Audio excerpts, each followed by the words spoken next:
Kịch cắn sẽ không, chúc quý vị có những phút giây thư giãn. Tuyên, đại hoàng tử tiến điện. Đây chính là kẻ đó sao? Vị hoàng tử được tìm về từ khu ổ chuột, nghe nói là một tên phế vật, ngay cả mẹ ngươi cũng có thể chửi rủa. Này, cẩn thận lời nói, ta vốn là Đông cung thái tử, nhưng khi vừa chào đời, lại bị bà đỡ đánh cháo, lưu lạc nơi khu ổ chuột suốt 18 năm, chịu đựng hết thảy những điều tàn ác và nhục nhã nhất trên đời. Nhanh lên một chút, ngươi còn tưởng mình là hoàng tử gấm vóc lụa là sao? Cả đời này của ngươi chỉ xứng là một tên phế vật để người ta sai khiến thôi. Còn con trai ta đang chiếm lấy thân phận của ngươi, sống trong cung điện của ngươi. Chẳng mấy ngày nữa, nó sẽ được phong làm thái tử rồi. Hủy hoại cuộc đời ta lại không hề hối hận. Ngươi dám trừng mắt nhìn ta, cứ nhìn đi.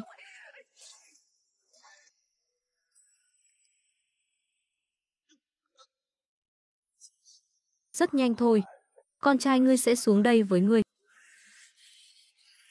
Hôm nay trở về, ta sẽ lấy lại tất cả những gì vốn thuộc về mình. Nhìn bộ dạng này xem, chẳng khác nào một tên thường dân sống lay lắt dưới đáy xã hội, cũng xứng để đặt lên bàn cân với nhị hoàng tử. Ngươi sắp được vinh danh thái tử sao? Hỗn xược, đây là đại hoàng tử điện hạ. Sao ngươi dám ăn nói ngông cuồng? Dẫn đường. Không muốn bị trả đạp thì phải đứng trên đỉnh cao quyền lực, hoàng quyền mới là bức tường trời bảo vệ bản thân.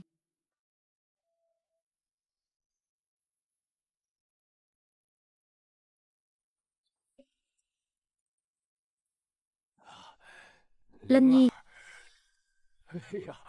giống hệt trẫm khi còn trẻ, như tạc từ một khuôn ra vậy.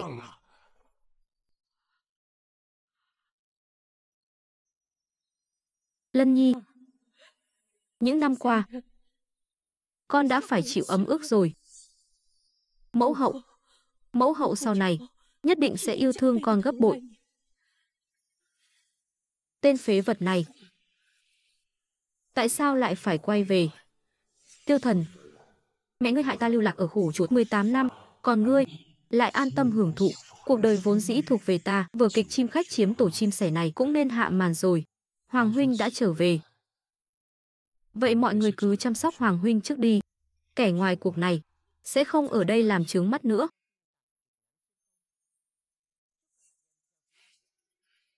Tiểu Thần,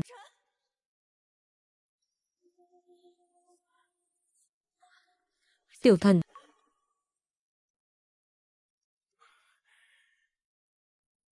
Tiểu Thần là hoàng tử duy nhất trong cung. 18 năm qua, lớn lên trong sự bao bọc, nâng niu. Vì vậy, tính tình nó đơn thuần lại nhạy cảm. Ngươi đừng chấp nhặt với nó.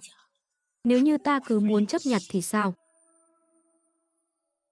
Nếu như ta cứ nhất quyết so đo thì sao? Ngươi nói gì vậy? Năm đó nếu không phải mẹ của hắn tráo đổi ta đâu đến nỗi phải lưu lạc ở khu ổ chuột suốt 18 năm. Chỉ riêng điểm này thôi, hoàng tử giả mạo như hắn đã không xứng ở lại trong cung. Ngươi vẫn còn canh cánh chuyện năm xưa không chịu buông bỏ sao? Đó là lỗi của mẹ hắn. Cớ sao ngươi lại trút giận lên Tiểu Thần? Lân Nhi, phụ hoàng đã nuôi nấng nó 18 năm, sớm đã coi như con ruột. Hơn nữa, hoàng đệ của con trên đời này chỉ còn lại chúng ta là những người thân này thôi. Sao nỡ lòng nào để nó một mình bơ vơ bên ngoài chứ? Phụ hoàng thương xót nó. Vậy còn tâm trạng của Nhi Thần người có để tâm đến không? Kẻ bị tước đoạt 18 năm cuộc đời, sống như chuột cống trong rãnh nước hôi thối, bị người đuổi đánh là con. Còn hắn lại ung dung tự tại, chiếm đoạt cuộc đời của con. Bây giờ, con đã trở về, vậy mà hai người vẫn muốn để hắn ăn vạ trong hoàng cung, chiếm đoạt mọi thứ thuộc về con sao? Lân Nhi, con muốn phụ hoàng phải làm thế nào? Con có thể để hắn tiếp tục ở lại hoàng cung, nhưng chuyện thái tử, xin phụ hoàng hãy định đoạt lại. Dù sao, hắn cũng chỉ là một đứa con nuôi huyết thống không thuần, còn con mới là chính thống. Không được. Đã nói sẽ lập Tiểu Thần làm thái tử, đột nhiên thay đổi. Nó không chịu nổi sự tủi thân này đâu, vậy ta thì chịu được sao? Cũng phải. 18 năm bị cướp mất.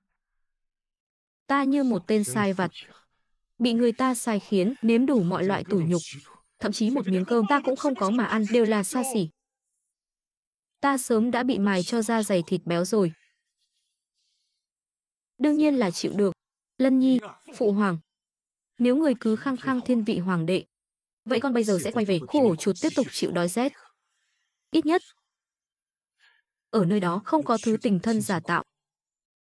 Và như vậy, cũng sẽ không có hy vọng. Lân Nhi. Phụ hoàng. Trẫm đồng ý. Ngôi vị chữ quân, sau này sẽ bàn lại.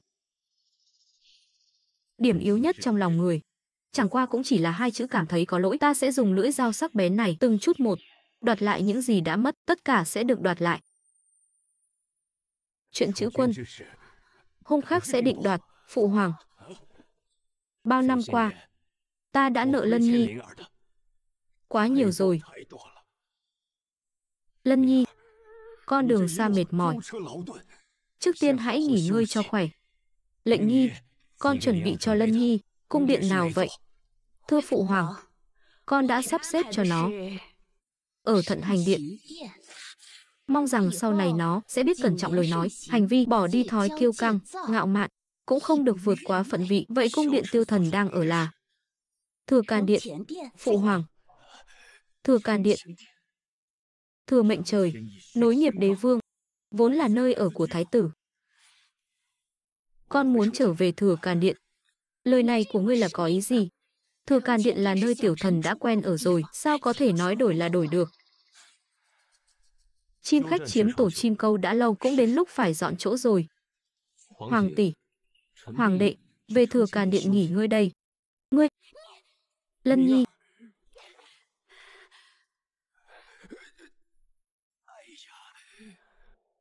Mẫu hậu, con chưa từng nghĩ sẽ tranh giành ngôi vị thái tử gì cả.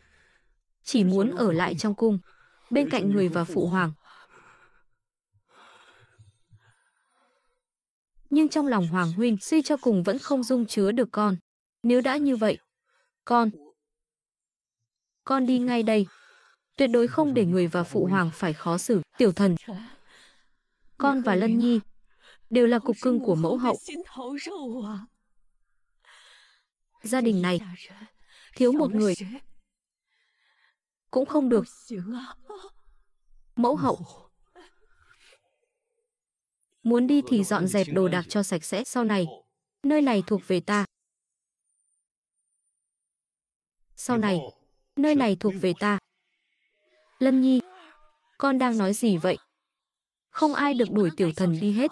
Hoàng tỷ, Đông cung từ trước đến nay đều là nơi ở của thái tử, chỉ có hoàng thất chính thống mới có thể sở hữu. Chính chủ đã trở về, chẳng lẽ không nên vật quy nguyên chủ sao? Mẫu hậu, tiểu thần, mẫu hậu sẽ làm chủ cho con. Lân Nhi, hoàng tỷ của con đã chuẩn bị cung điện cho con rồi, sao con không an phận dọn vào ở đi? Cứ sao phải tranh giành với tiểu thần? Hơn nữa, tiểu thần ở Thừa Càn Điện đã lâu, quen rồi. Nghe thấy chưa? Mau đi đi.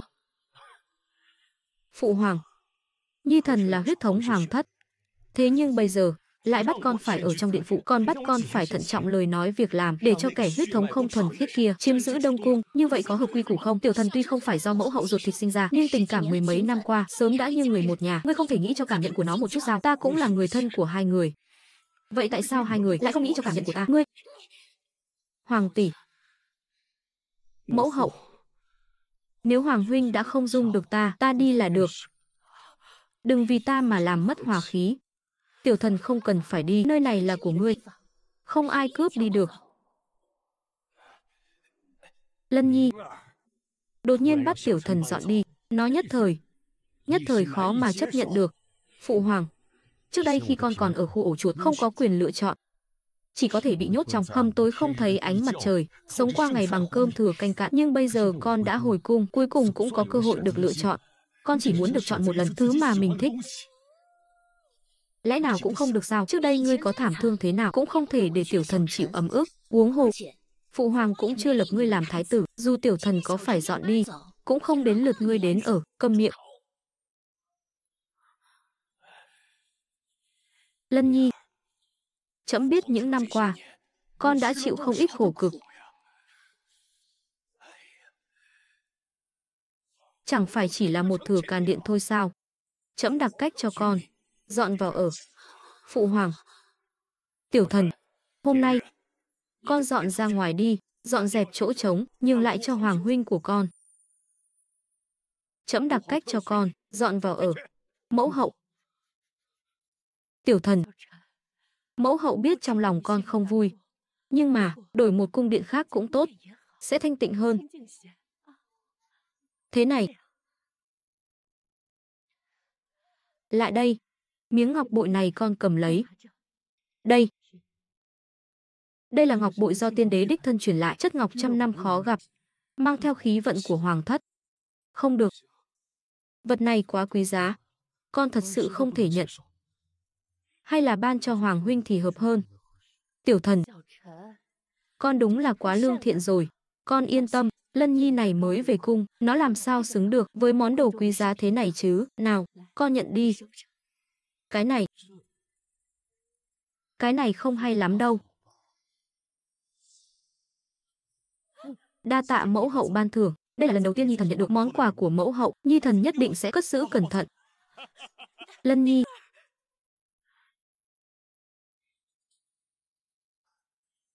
Lân Nhi. Cầm lấy đi. Đừng nói là một miếng ngọc bội. Sau này con muốn thứ gì, cứ việc mở lời với phụ hoàng. Phụ hoàng sẽ bù đắp lại cho con những thiếu thốn trong 18 năm qua. Tạ ơn phụ hoàng.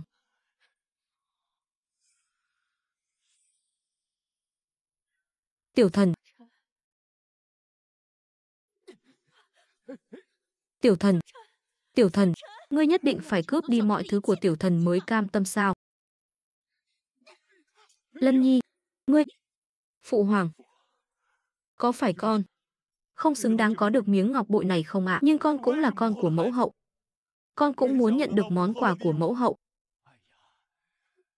Lân Nhi, con không sai. Mẫu hậu và hoàng tỷ của con dường như đều thiên vị tiểu thần hơn. Họ dường như chưa bao giờ để tâm đến cảm nhận của con. Phụ hoàng, con ấm ức quá. Lân Nhi, chỉ cần phụ hoàng còn ngồi trên ngai vàng này một ngày thì nhất định sẽ không để con chịu bất kỳ ấm ức nào. Từ ngày mai, hãy đến võ trường, luyện công. Đại hoang ta lấy võ lập quốc. Bất kể con là hoàng tử hay sau này làm thái tử, võ nghệ phải khiến người người nể phục mới có thể gánh vác trọng trách.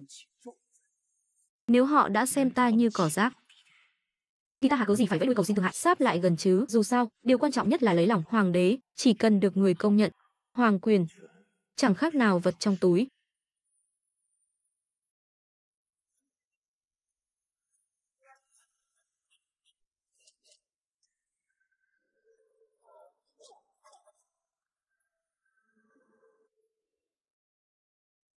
Điện hạ, ngài không chỉ là hoàng tử được bệ hạ và nương nương sủng ái nhất, mà ngay cả võ nghệ cũng hơn bệ hạ năm xưa không ít.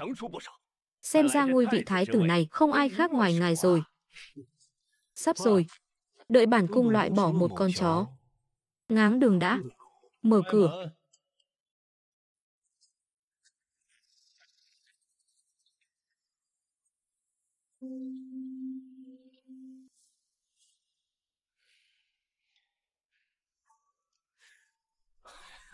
Hoàng huynh à, ta không biết là huynh hôm nay sẽ đến võ trường này.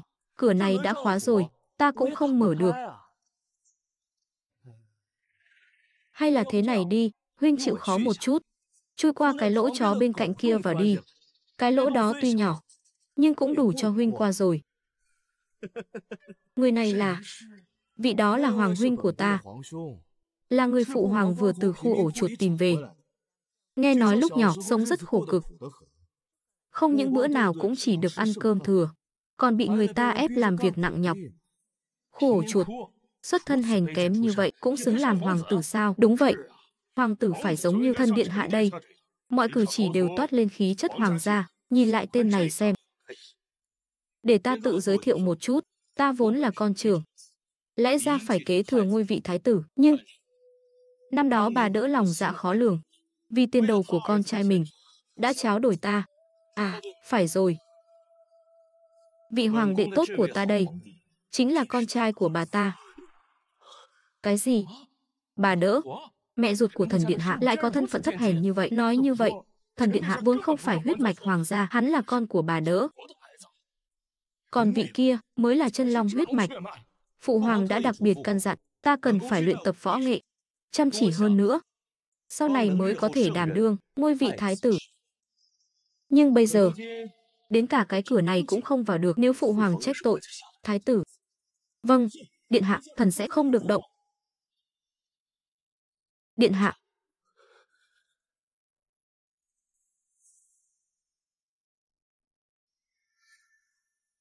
Hôm nay cửa này không mở được đâu.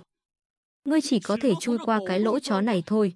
Dù sao thì, Hoàng huynh ở khu ổ chuột, bị người ta sai bảo quen rồi, chui qua một cái lỗ chó. Chắc là thành thạo lắm nhỉ. Anh chỉ có thể chui qua cái lỗ chó này thôi.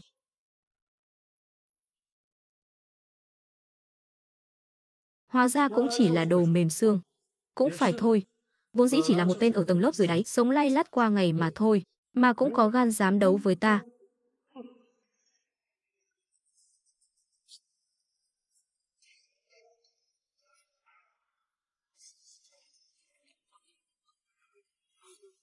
Mặt của ta. Ngươi điên rồi. Không phải. Hoàng đệ bảo ta tự mình nghĩ cách sao. Ngươi, Lân điện hạ, hành động này của ngài e là quá ngang ngược vô lý rồi.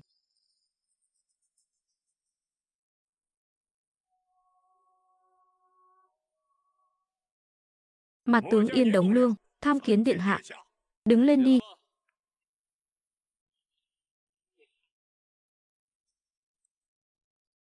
Hoàng huynh đúng là thân thủ phi phàm. Ngay cả bức tường của võ trường này cũng không chịu nổi một cú đá của ngươi. Vừa hay Yên tướng quân đã đến, vậy phiền tướng quân đích thân ra tay, giúp vị hoàng huynh tốt của ta nâng cao võ nghệ. Những người khác, tất cả lui ra. Vâng.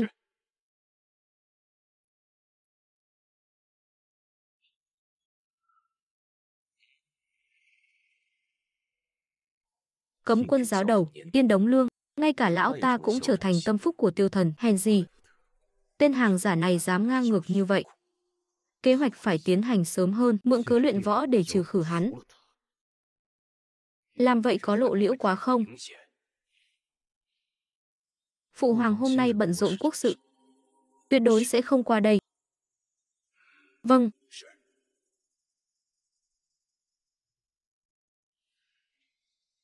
Đại hoang ta lấy võ lập quốc. Điện hạ là con trai trưởng của bệ hạ, càng nên tinh thông võ nghệ.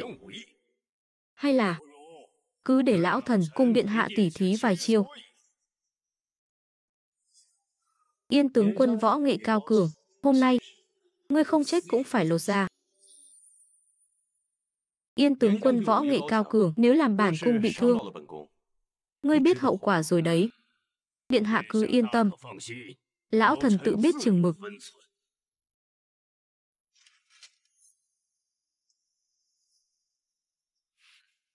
Bản cung đã cho ngươi cơ hội, đáng tiếc ngươi lại chọn sai phe.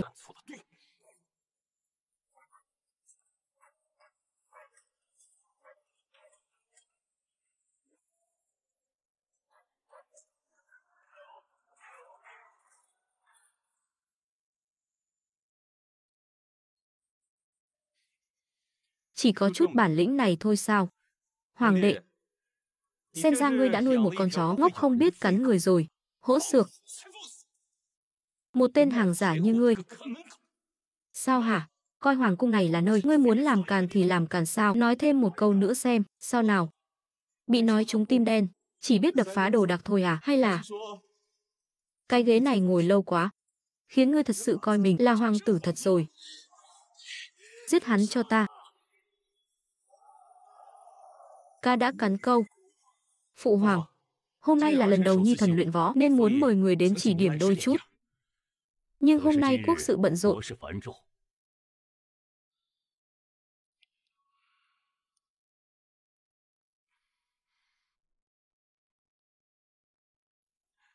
Được.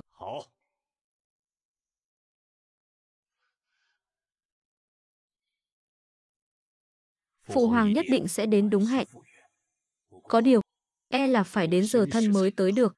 Chỉ cần phụ hoàng chịu đến, Nhi thần đợi bao lâu cũng cam lòng. Đợi phụ hoàng đến nơi, ngài sẽ thấy rõ bộ mặt giả tạo của ngươi. Bệ hạ, xe giá đã chuẩn bị xong. Mẫu hậu, nghe nói tiểu thần và Lân Nhi đang luyện võ ở võ trường. Vậy thì tốt quá. Lân Nhi cuối cùng cũng biết nghĩ rồi, tiểu thần tính tình không xấu. Chúng ta là một gia đình mà, nên hòa thuận với nhau. Khởi giá. Đến võ trường.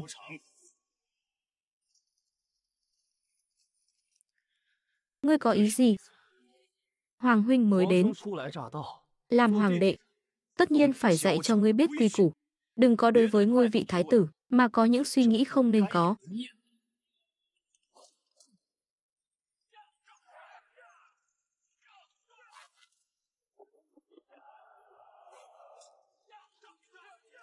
Sắp rồi, chính là lúc này.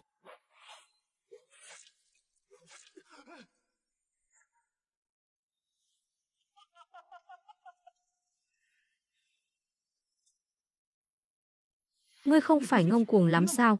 Sao nào? Bây giờ chỉ biết như một con chó nằm đây thở hổn hển thôi à? Ngươi dám động vào ta, phụ hoàng sẽ không tha cho các ngươi đâu.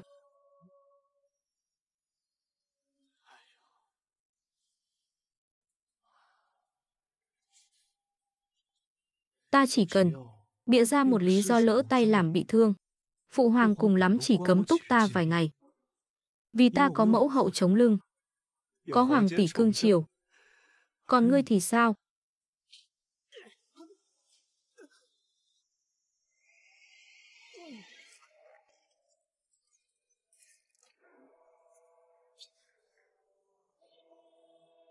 Một kẻ từ khu ổ chuột bò ra ngoài như một thứ đáng thương, từ đầu đến cuối chỉ có một mình. Ai sẽ bảo vệ ngươi đây?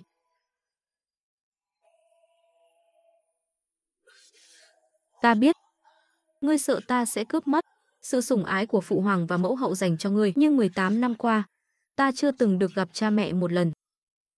Ta cũng khao khát tình thân mà. Nhưng chuyện này cũng không phải là lý do để ngươi giết ta. Không ngờ đấy, thứ tình thân rẻ mạt đó, ngươi lại xem như báu vật. Ta nói thật cho ngươi biết, ta trước giờ vẫn luôn lợi dụng sự sủng ái của họ dành cho ta. Còn ngươi lại vẫn đang cố níu giữ cái thứ tình thân hư vô mờ mịt đó. Đó chính là lý do ngươi thua.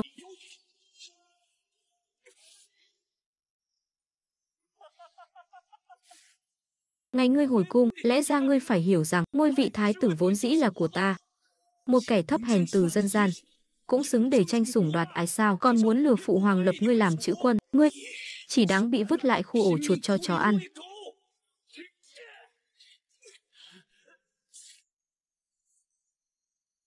Dừng tay. Phụ hoàng.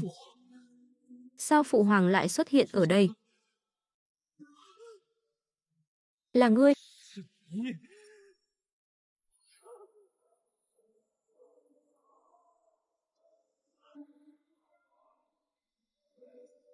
Lấy thân làm mồi nhử để khiến ngươi thất sủng. Đây mới chỉ là bước đầu tiên. Dừng tay. Ngươi và người mẹ lòng lang dạ sói của ngươi nợ ta 18 năm. Ta sẽ từng chút một, cả vốn lẫn lãi, đòi lại tất cả.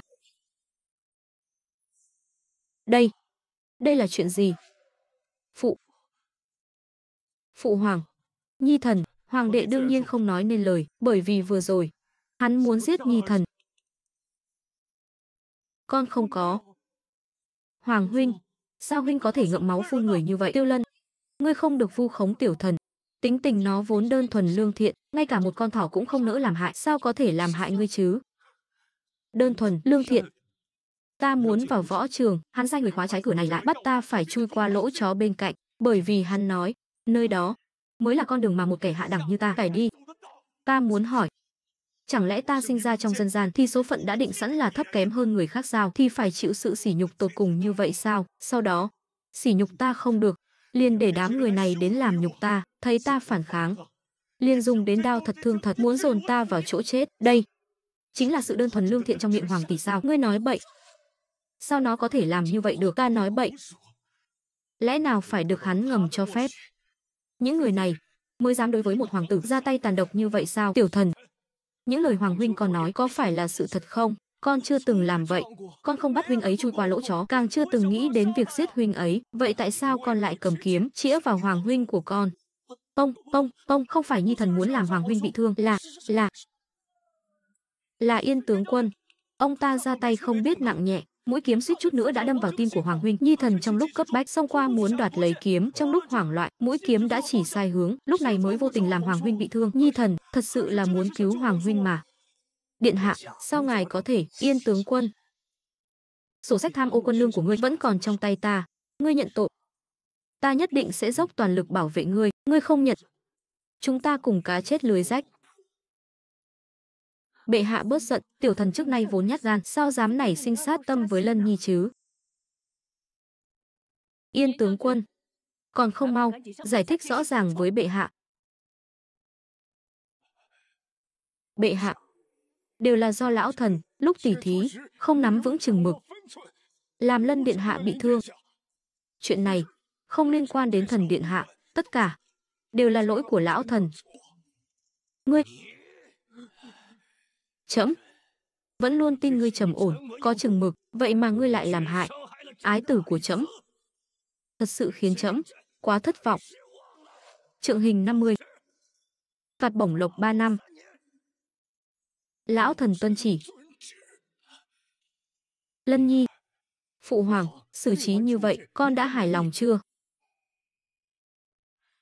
Phụ hoàng, Yên tướng quân suýt chút nữa đã đâm chết Nhi thần. Phạm thượng coi thường quốc pháp, sao có thể nhẹ nhàng bỏ qua như vậy? Xin phụ hoàng làm chủ cho Nhi thần, tống ông ta vào chiếu ngục. Phụ hoàng, không thể nuông chiều tính khí của hắn được. Yên tướng quân là công thần trấn giữ biên cương đại hoàng, sao người có thể chỉ vì chút hiểu lầm này mà muốn tống ông ta vào chiếu ngục chứ? Phải đó, bệ hạ, Yên tướng quân chiến công hiển hách, nếu như nghiêm trị, e rằng sẽ làm loạn lòng quân. Hóa ra, trong mắt mẫu hậu và hoàng tỷ, mạng sống của đứa con ruột này còn không bằng một tên tướng quân Phạm thượng. Cũng phải thôi, ta chẳng qua chỉ là một hoàng tử đến từ khu ổ chuột mà thôi, dù có chết trên võ trường cũng chẳng có ai quan tâm. Lân Nhi, con tuyệt đối đừng nói như vậy. Con và tiểu thần đều là cục cưng của mẫu hậu mà. Đủ rồi, đừng diễn cái vở kịch giả tạo này nữa. Ta chỉ hỏi một câu, nếu hôm nay người bị thương là hoàng đệ, hai người còn để cho hung thủ nhởn nhơ ngoài vòng pháp luật không? Lân Nhi, cứ theo lời con nói. Yên Đống Lương tự đến chiếu ngục lĩnh phạt. Bệ hạ, thân già xương yếu này của lão thần không chịu nổi đại hình trong chiếu ngục đâu ạ. Ngươi đã làm thương ái tử của trẫm, trẫm giữ lại mạng cho ngươi, đã là nể tình xưa nghĩa cũ. Tự mình đi lĩnh phạt, đừng để mất đi thể diện cuối cùng. Vâng. Lão thần tuân mệnh.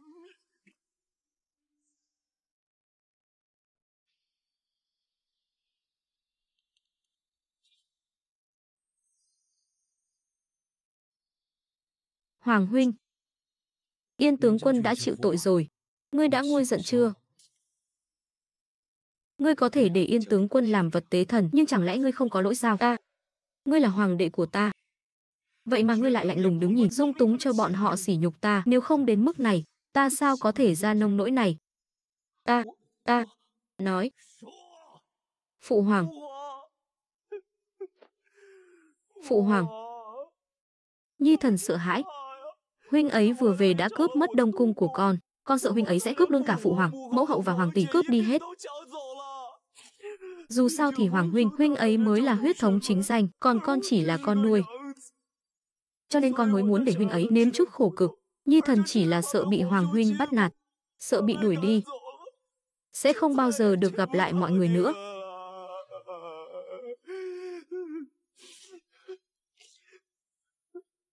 Mẫu hậu sao có thể không cần con chứ? Đúng vậy, có tỷ tỷ ở đây, không ai dám đuổi ngươi đi hết. Lân Nhi, tiểu thần, nó chỉ là sợ con bắt nạt nó, vì để tự bảo vệ mình thôi. Con hãy tha cho nó lần này. Trước tiên hãy đi gặp thái y đi, được không? Tha cho nó. Không thể nào. Phụ hoàng, vừa rồi hoàng đệ dung túng cho người ngoài bắt nạt Nhi thần, lẽ nào không nên chịu phạt sao? Rốt cuộc ngươi muốn thế nào? thi hành trượng hình. Ta muốn nó cảm nhận nỗi đau mà ta vừa phải chịu. Không được. Mẫu hậu, đừng sợ. Tiểu thần. Lân Nhi. Tuyệt đối không được. Tiểu thần, nó từ nhỏ đến lớn, chưa từng chịu chút khổ cực nào. Trượng hình thế này, làm sao nó chịu nổi? Lân Nhi. Tiêu Lân. Sao ngươi có thể độc ác như vậy? Chỉ vì bản thân bị thương một chút mà cũng nhất quyết bắt tiểu thần phải giống ngươi sao? Phụ hoàng, nếu để người trong cung thấy tiểu thần chịu hình phạt thì tôn nghiêm hoàng tử của nó còn để ở đâu? Tiểu thần lòng tự trọng cao, căn bản là không thể chấp nhận được. Phụ hoàng, huynh ấy. Lân Nhi. Thôi vậy. Xem ra phụ hoàng vẫn là không nỡ. Vậy Nhi thần sẽ không làm khó phụ hoàng nữa. Nhi thần từ nhỏ đến lớn đã quen bị bắt nạt rồi. Cũng chẳng có ai quan tâm.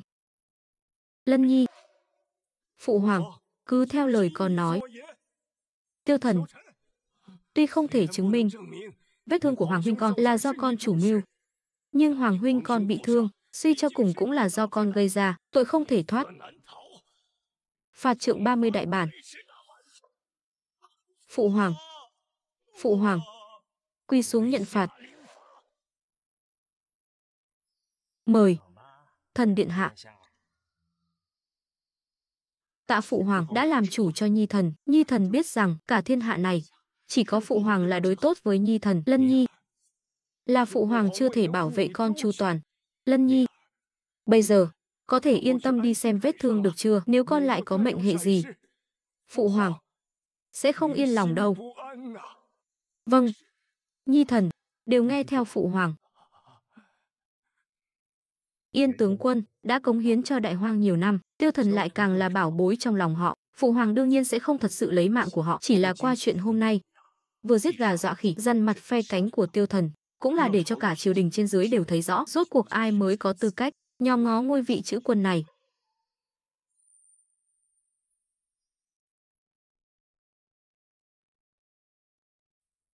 Điện hạ, cơ thể không có gì đáng ngại, chỉ cần thay thuốc đúng giờ. Tuyệt đối ghi nhớ, đừng để vết thương của điện hạ dính nước. Vâng, nô tỳ đã nhớ kỹ, cảm tạ thái y. Tất cả lui ra cho ta.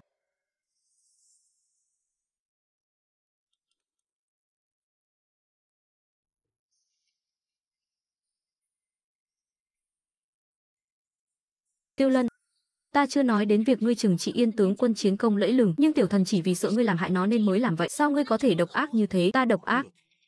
Hoàng tỷ, ta mới là người cùng mẹ cùng cha với tỷ, là đệ đệ ruột của tỷ, ta suýt nữa mất mạng, tỷ không quan tâm đến vết thương của ta, ngược lại còn chất vấn ta, tại sao lại trừng phạt hung thủ?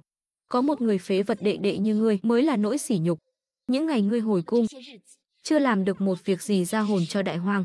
Ngươi dựa vào đâu mà so sánh với Yên tướng quân chiến công lẫy lừng, huống hồ đó còn là tiểu thần. Hóa ra trong mắt hoàng tỷ, tính mạng của ta còn không bằng một người ngoài. Vậy ta muốn hỏi một câu.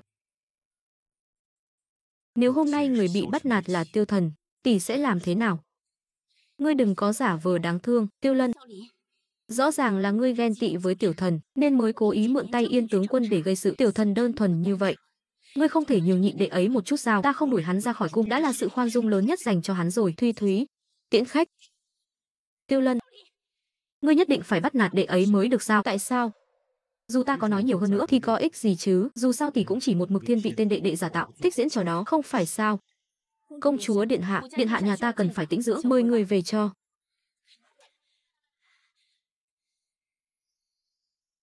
Tiêu thần đã gây dựng nhiều năm, nên móng đã vững chắc, không chỉ dỗ dành công chúa xoay như trong chóng mà còn cài cắm phe cánh trong quân đội, ngay cả lão thần như Yên tướng quân cũng dám đứng về phía hắn, muốn tranh ngôi vị thái tử, chỉ đơn thương độc mã, cuối cùng cũng không thành. Thuy Thúy, chuẩn bị xe đến gặp phụ hoàng, bản vương muốn thay Yên tướng quân cầu xin, nhưng chẳng phải người vừa mới để bệ hạ phạt ông ta sao? Sao giờ lại muốn thả ông ta? Phạt là để lập uy, thả là để ban ơn. Trải qua chuyện này, Yên tướng quân ắt đã nhìn rõ bộ mặt bạc bẽo vô ơn của Tiêu thần, lúc này ta ra tay giúp đỡ. Nếu ông ta là người thông minh thì nên biết phải làm gì, ai mới đáng để hắn trung thành. Trên con đường tranh đoạt ngôi vị thái tử này, quân cờ quan trọng như vậy, ta nhất định phải nắm trong tay.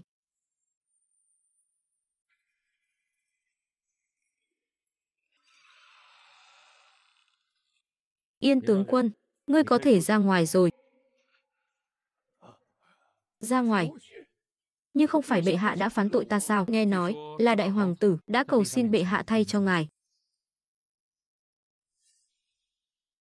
Điện hạ, trước đây ngài và Yên tướng quân từng kết hoán ở võ trường, tuy ngài đã ở trước mặt bệ hạ cầu xin cho hắn, nhưng với thái độ trước đây của hắn đối với ngài, e rằng hắn sẽ không đến tạ ơn đâu, hắn sẽ đến.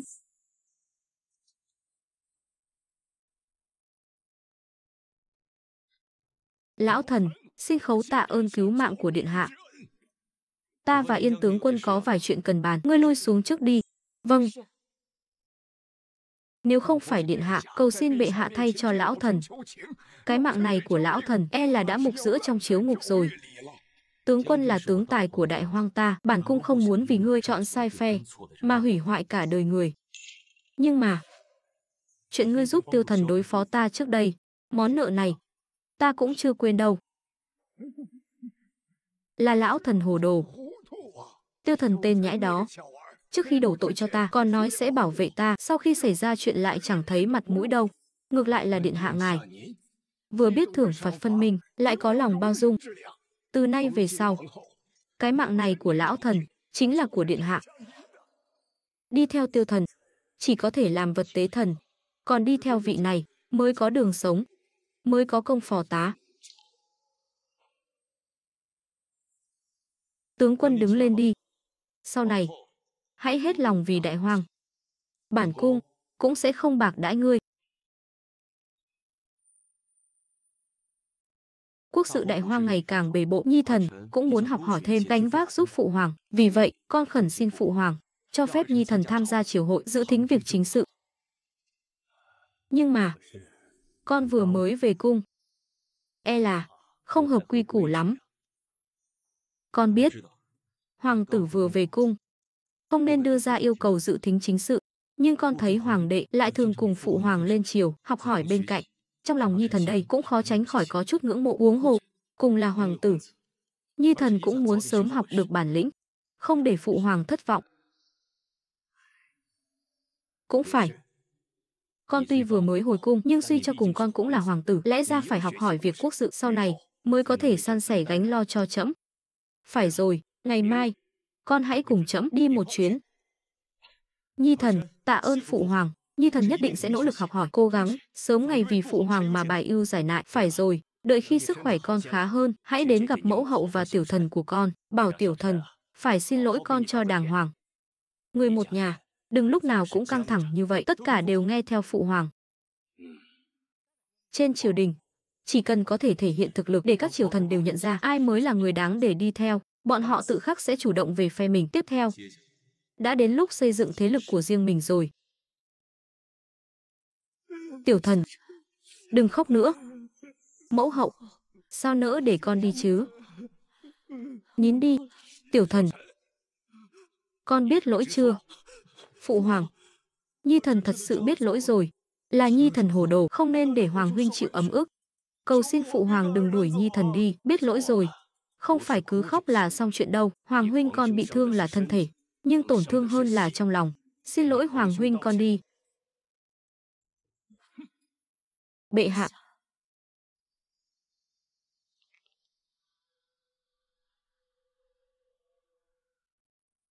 Hoàng huynh, xin lỗi huynh.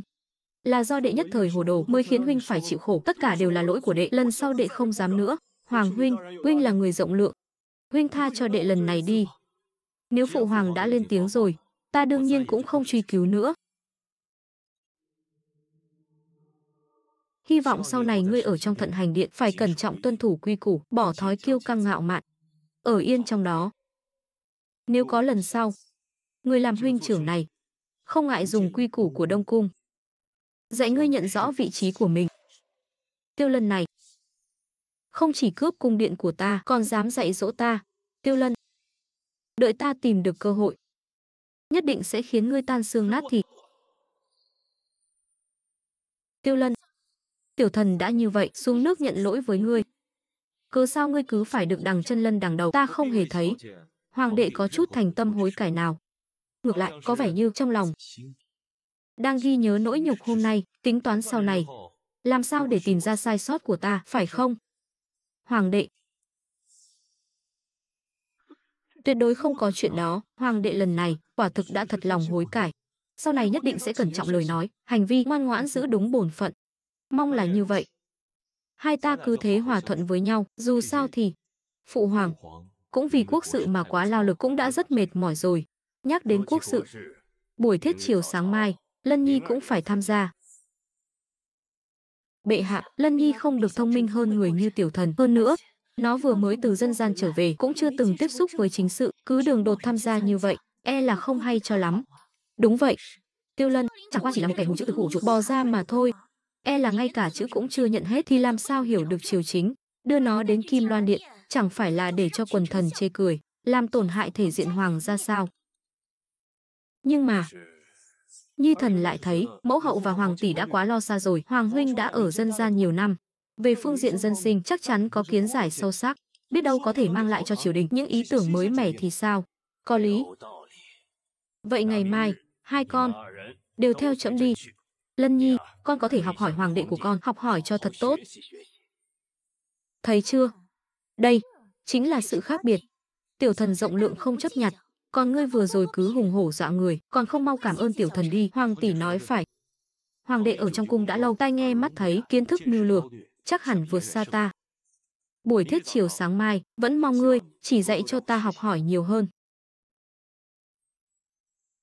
Ngươi không tham gia buổi thiết chiều, thì làm sao dùng sự ngu dốt của ngươi để làm nền cho tài trị quốc của ta được. Đến lúc đó, ngươi mất hết mặt mũi trước mặt quần thần. Phụ hoàng tự nhiên sẽ thấy rõ ai mới xứng đáng gánh vác trách nhiệm của chữ quân.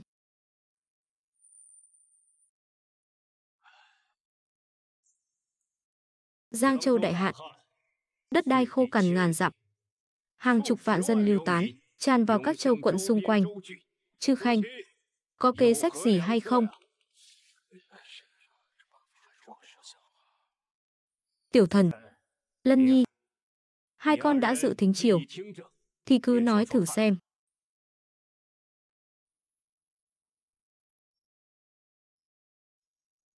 Phụ hoàng, Nhi thần cho rằng việc cấp bách hiện nay là phải phòng thủ nghiêm ngặt, tại các cửa ải trọng yếu thiết lập chướng ngại, nghiêm cấm dân lưu tán tràn vào kinh thành để phòng họ tụ tập làm loạn, gây ảnh hưởng đến trị an. Sau đó, hạ lệnh cho Giang Châu mở kho phát lương, ổn định lòng dân. Đồng thời, Nhi thần nguyện dẫn đầu tất cả mọi người trong Thận Hành Điện, mỗi ngày giảm một bữa, tiết kiệm chi tiêu để cứu tế nạn dân, cho thấy hoàng gia và dân chúng đồng lòng chung hoạn nạn. Điện hạ nhân đức, kế này ổn thỏa, vừa có thể giữ vững ổn định lại vừa thể hiện ân đức của hoàng gia. Thực sự là thượng sách lúc này. Nhị hoàng tử quả nhiên có tài trị quốc. Ta thừa nhận võ nghệ của ngươi không tệ, nhưng xét cho cùng cũng chỉ là kẻ đầu óc đơn giản, tư chi phát triển mà thôi. Xem ngươi đấu với ta thế nào. Nếu đã như vậy, cứ theo cách của Tiêu thần đi, không được. Lân Nhi, con có cao kiến gì? Phụ hoàng, việc làm này của hoàng đệ chính là ôm củi chữa cháy. Ôm củi chữa cháy.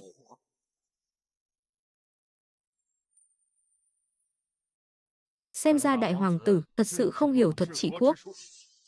Cách của nhị hoàng tử đúng là thiên y vô phùng. Đúng vậy.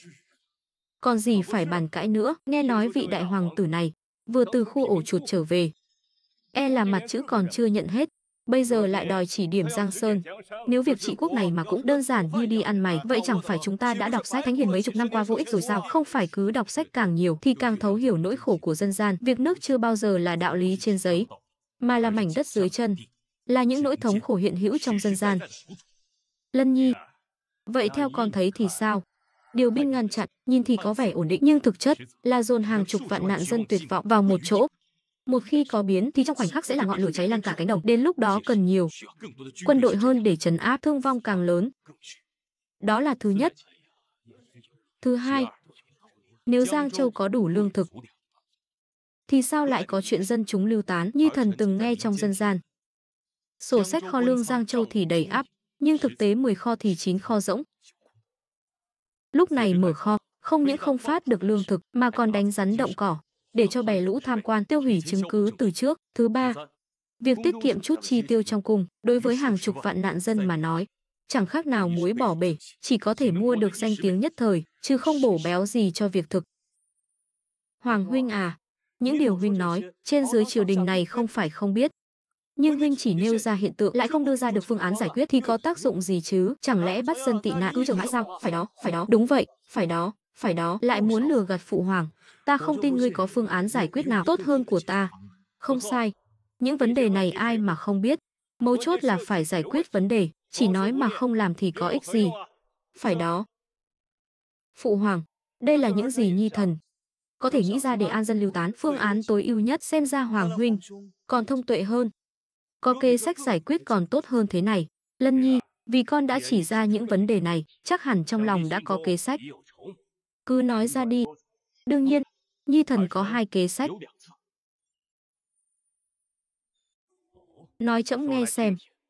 Thượng sách, lấy công việc thay cho cứu tế, lập tức chiêu mộ dân lưu tán khỏe mạnh do triều đình phái thợ đến chỉ đạo.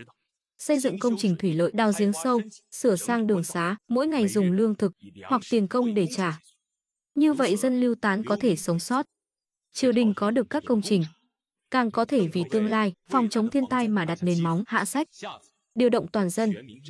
Xin hộ bộ lập tức tính toán lượng lương thực dự trữ của các châu phủ sung túc xung quanh, do triều đình xuất tiền với giá cao hơn thị trường một chút để thu mua lương thực, chứ không phải cưỡng chế trưng thu. Như vậy, các thương nhân thấy có lợi, các sẽ hăng hái vận chuyển lương thực, nguồn lương thực tự nhiên sẽ dồi dào, cũng không làm tổn hại đến dân sinh các nơi. Quả thật, lấy công việc thay cho cứu tế, biến dân tị nạn thành sức lao động, không chỉ giải quyết được vấn đề sắp xếp, còn giúp bá tánh sống sót. Việc điều phối toàn quốc này cũng cân nhắc cả nguồn lương thực và dân sinh. Suy nghĩ chu toàn, phải đó. 2 kế sách của đại hoàng tử cực hay, vừa giải quyết khó khăn trước mắt, vừa tính đến lâu dài. Thực sự là cái nhìn của người mưu sự cho quốc gia. Hay cho một kế lấy công việc thay cho cứu tế, hay cho một kế điều phối toàn quốc. Lân Nhi, trẫm không ngờ con đối với việc dân chính lại có kiến giải độc đáo như vậy. Tiểu thần à, sau này phải học hỏi hoàng huynh của con nhiều vào, nghe chưa? Hãy nhớ quan tâm nhiều hơn đến dân sinh, đừng chỉ giới hạn ở những công việc bề nổi. Vâng. Đáng ghét, lại để tên nhà quê như ngươi chiếm hết sự chú ý. Xem ra vì buổi chầu hôm nay ngươi đã chuẩn bị rất kỹ. Bệ hạ, vi thần có việc quan trọng cần bẩm báo. Nạn đói ở Giang Châu mãi không được giải quyết, không chỉ vì thiên tai, càng là vì đám tham quan ở đó đã giở trò mờ ám. Lương thực cứu tế của dân chúng đã bị đổi thành cám chấu. Cái gì? Cám chấu? Đó là thứ cho gia súc ăn mà. Bọn chúng lại dám lấy thứ đó để lừa gạt dân bị nạn. Đây đâu chỉ là tham ô, đây rõ ràng là coi thường mạng người. Vô liêm sỉ hết sức. Bọn chúng lại dám hoang đường như vậy, táng tận lương tâm, coi tôn nghiêm của bá tánh ra gì chứ. Quá đáng ghét. Phụ hoàng, việc này nếu không xử lý, e rằng sẽ làm nguội lạnh tấm lòng của bá tánh thiên hạ. Nhi thần khẩn xin lập tức phái Khâm sai ngự sử, mang theo thượng phương bảo kiếm đến Giang Châu, điều tra triệt để tất cả quan viên liên quan. Một khi tra ra sự thật, lập tức chém đầu không tha. Chỉ có như vậy mới có thể làm gương cho kẻ khác, an ủi lòng dân. Không sai, loại sâu mọt này không trừ, không đủ để xoa dịu lòng dân. Phải xử cực hình để thiên hạ trông vào, nghiêm trị tham quan. Nghiêm trị tham quan, nghiêm trị tham quan. Đây chính là bản lĩnh mà ta ở trong cung 10 mấy năm, mưa dầm thấm lâu mà có được. Hiểu quy tắc triều đình, biết cách mượn gió bẻ măng, là thứ mà loại dân đen như ngươi, kẻ xuất thân từ tầng lớp hạ lưu, mãi mãi không học được. Ngươi lấy gì để so với ta? Được. Truyền thánh chỉ của trẫm, lập tức phái ngự sử Giang Châu. Tiến đến Giang Châu, đám tham quan này không thể bắt.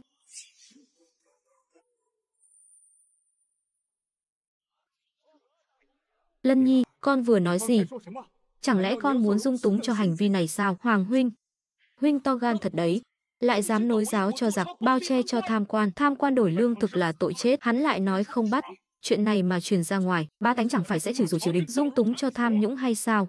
Thật không biết đại hoàng tử nghĩ gì nữa. Phép tắc sao có thể đem ra làm trò đùa? Hành động này thực sự là trái với lẽ thường, chỉ gây thêm phẫn nộ trong dân chúng mà thôi. Cũng phải thôi, dù sao đại hoàng tử cũng từ khu ổ chuột trở về, cái thói xấu ăn sâu vào máu đâu có dễ dàng thay đổi được. E là tam quan cũng lệch lạc cả rồi. Lân Nhi, con phải cho trẫm một lời giải thích thật hợp tình hợp lý. Nếu con không nói ra được nguyên do, đừng nói là văn võ bá quan không đồng ý, ngay cả trẫm cũng không thể dung túng cho con nói bừa. Nhi thần sở dĩ nói như vậy là vì 1 cân lương thực này đã được đổi thành 3 cân cám chấu, vậy thì chẳng khác nào số lương thực vốn chỉ nuôi sống được 1 người, bây giờ có thể nuôi sống được 3 người. Trước ranh giới sinh tử, chịu chút tủi nhục, thì có đáng là gì? Cám là cho súc vật ăn, không phải cho người ăn. Sao ngươi có thể ngay cả phẩm giá của bá tánh cũng không màng tới, nạn dân, còn được xem là người sao? Ngươi nói cái gì? Đại hoàng tử sao có thể nói ra những lời mất hết nhân tính như vậy? Thật là bất hạnh của quốc gia, đại hoàng ta lại có một vị hoàng tử xem bá tánh như cỏ rác thế này. Phong thái hoàng gia phải là yêu dân như con. Đại hoàng tử thì hay rồi, ngay cả bá tánh cũng không coi ra gì, như vậy sao xứng làm hoàng tử? Hoàng huynh, nạn dân cũng là con dân của đại hoàng ta, sao có thể để huynh khinh rẻ như vậy?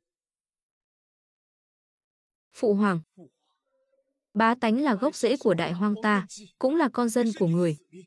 Chính vì như vậy, càng phải nghiêm trị quan tham, trả lại lương thực cho họ, trả lại phẩm giá cho họ.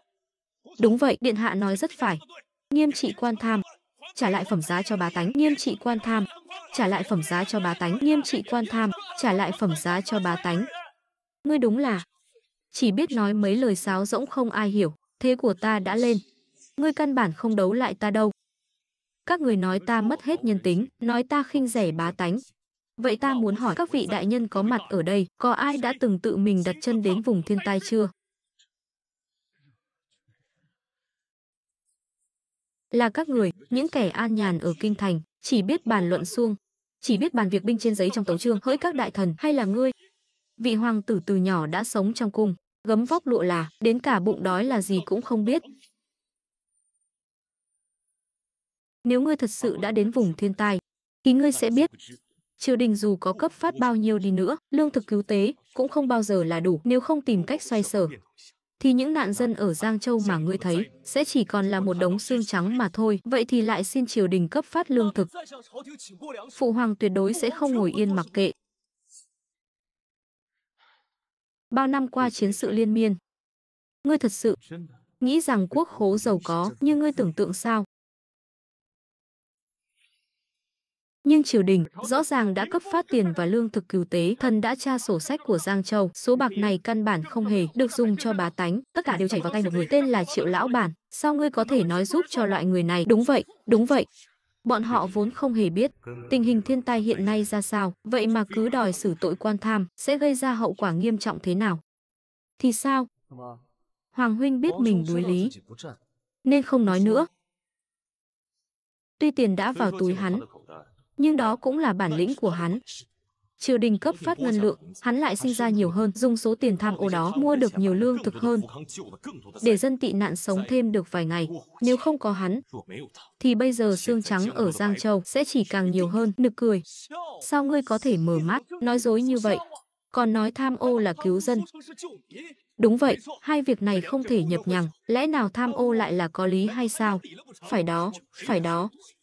Muốn cứu dân thì phải cứu quan trước, quan còn không sống nổi, thì cứu dân cái nỗi gì, hoang đường. Đây là sự thật. Hàng vạn dân tị nạn này, ai phát lương thực cứu tế cho họ, là ngươi phát hay là ta phát? Chẳng phải vẫn phải dựa vào những quan viên lớn nhỏ đó sao, không cho họ ăn no, làm sao họ có thể vì nước vì dân? Thật là ngụy biện. Tham ô nhận hối lộ mà ngươi lại có thể nói ra thành đạo lý, trong mắt ngươi còn có pháp luật triều đình không? Xin phụ hoàng minh giám. Phụ hoàng, nhi thần cho rằng nên tạm tha cho vị tham quan họ Triệu đó, bởi vì trước mắt đây mới là vạn toàn chi sách, dù sao hắn cũng có thể ổn định được tình hình thiên tai. Không đúng, Lân Nhi, tại sao con lại quen biết vị đó, vị tham quan họ Triệu? Bởi vì con chính là lớn lên ở Giang Châu, lớn lên trong khu ổ chuột, bẩn thỉu và hỗn loạn nhất, nơi mà có được một bữa cơm no cũng là điều xa xỉ.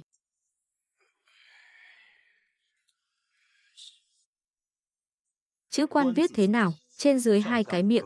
Phải cho cái miệng ở trên ăn no trước thì mới có thể cho cái miệng ở dưới ăn no. Ta nói cho ngươi biết, ta đã thấy biết bao nhiêu sự thật đẫm máu ở tầng lớp dưới đáy. Không phải một hoàng tử từ nhỏ đã quen gấm vóc lụa là như ngươi có thể hiểu được. Xử lý nỗi khổ của dân chúng, ngươi tưởng bắt vài tên tham quan là xong chuyện sao? Nhưng mà đây vẫn là dung túng cho thói tham ô mà.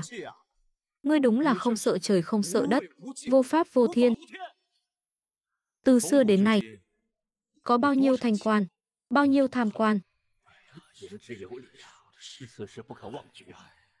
Thanh quan hiếm như phượng mao lân giác, tham quan nhiều như cát sông Hoàng Hà. Không sai, Nhi thần cho rằng nhân vô thập toàn, ai cũng có tham, sân, si, mạn, đó chính là nhân tính. Ta nghĩ các quan viên lớn nhỏ có mặt ở đây, trong lòng đều giấu không ít chuyện đâu nhỉ.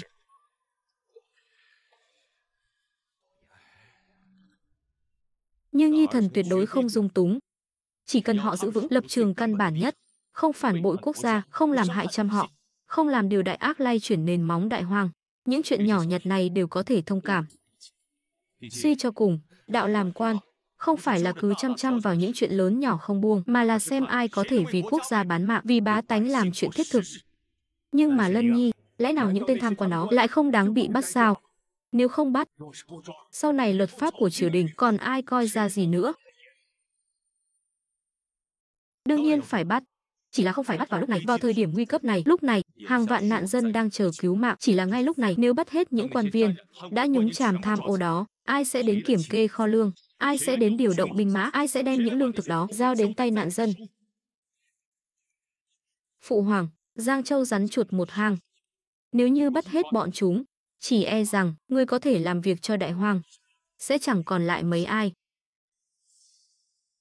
Nhưng không thể cứ dung túng mãi được. Đúng vậy, tuyệt đối không thể dung túng. Đây là đang bao che cho tham quan, tuyệt đối không thể dung túng cho tham quan. Không phải dung túng, mà là phải xem thời điểm. Đợi đợt thiên tai này qua đi, dân di cư được an ổn, thủy lợi được tu sửa xong, đến lúc đó lại tra sổ sách, kẻ đáng tịch biên gia sản thì tịch biên, kẻ đáng đi đày thì đi đày, một người cũng không tha. Nhưng bây giờ, cứ để những tên tham quan này làm quan viên làm việc một lần. Nhưng mà, chúng ta cần cứu người, vậy thì phải dùng người có thể làm được việc, dù cho bọn họ có lòng riêng, nên cứu người trước, sau đó mới thanh trừng quan lại. Lân Nhi, vậy phải đợi đến khi nào? Đợi đến khi lứa dân di cư đầu tiên lấy công thay cứu tế, bắt đầu tu sửa kênh mương, đợi thuyền lương đến được bến cảng Giang Châu, đợi những nạn dân đó đều nhận được một phần lương thực ổn định, đợi thời khắc nguy cấp qua đi, lại để ngự sử đi tra. Hơn nữa phải tra thật mạnh tay, để những quan viên tham ô nhận hối lộ đó một kẻ cũng không thoát được. Hay, nói hay lắm. Chống tham nhũng vốn là một vấn đề nan giải mang tính lịch sử, sự mục nát sinh ra từ độc quyền quyền lực. Sự tham lam này sinh từ điểm yếu của nhân tính, những kẽ hở mà lỗ hổng thể chế để lại. Những điều này đều không thể vội vàng, phải từ từ làm rõ, từng cái một thanh trừng. Nhưng tình hình thiên tai trước mắt như lửa cháy. Tính mạng bá tánh ngàn cân treo sợi tóc, cứu người trước rồi mới bàn đến việc trị quan. Đó mới là việc cấp bách nhất. Phải đó, phải đó. Điện hạ nói rất phải. Lân điện hạ cũng là người nhìn xa trông rộng. Bắt tham quan cố nhiên là quan trọng, nhưng nếu vì bắt tham quan mà làm lỡ việc cứu tế, nạn dân không còn đường sống, vậy mới là bỏ gốc lấy ngọn. Lân điện hạ phân biệt được nặng nhẹ. Quả thực anh minh. Lân điện hạ anh minh.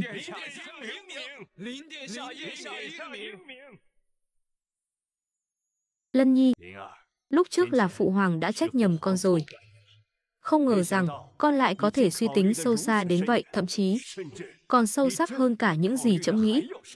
Tiểu thần, hôm nay không phải hoàng huynh con học hỏi con, mà ngược lại, con nên học hỏi hoàng huynh con, học hỏi thật nhiều vào, học hỏi cách huynh ấy đặt bá tánh lên vị trí hàng đầu.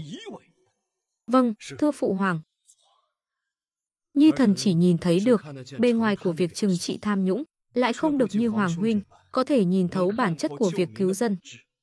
Quả thực nên học hỏi hoàng huynh thật nhiều. Ngươi có biết ngươi thua ở đâu không? Ngươi đến cả mùi vị của cái đói còn chưa từng nếm trải, còn ta phải dẫm lên vô số xác người chết đói mới có thể sống sót đến bây giờ. Chư Khanh còn có việc gì muốn tấu trình không? Nếu không còn việc gì, vậy hôm nay, báo. Báo.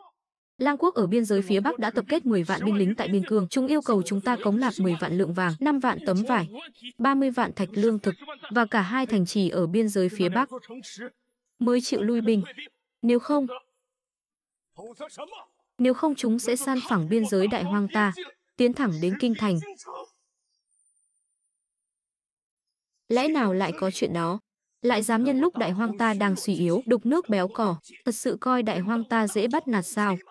Quá đáng quá rồi, đúng là họa vô đơn chí mà. Thù trong chưa dẹp, giặc ngoài đã tới.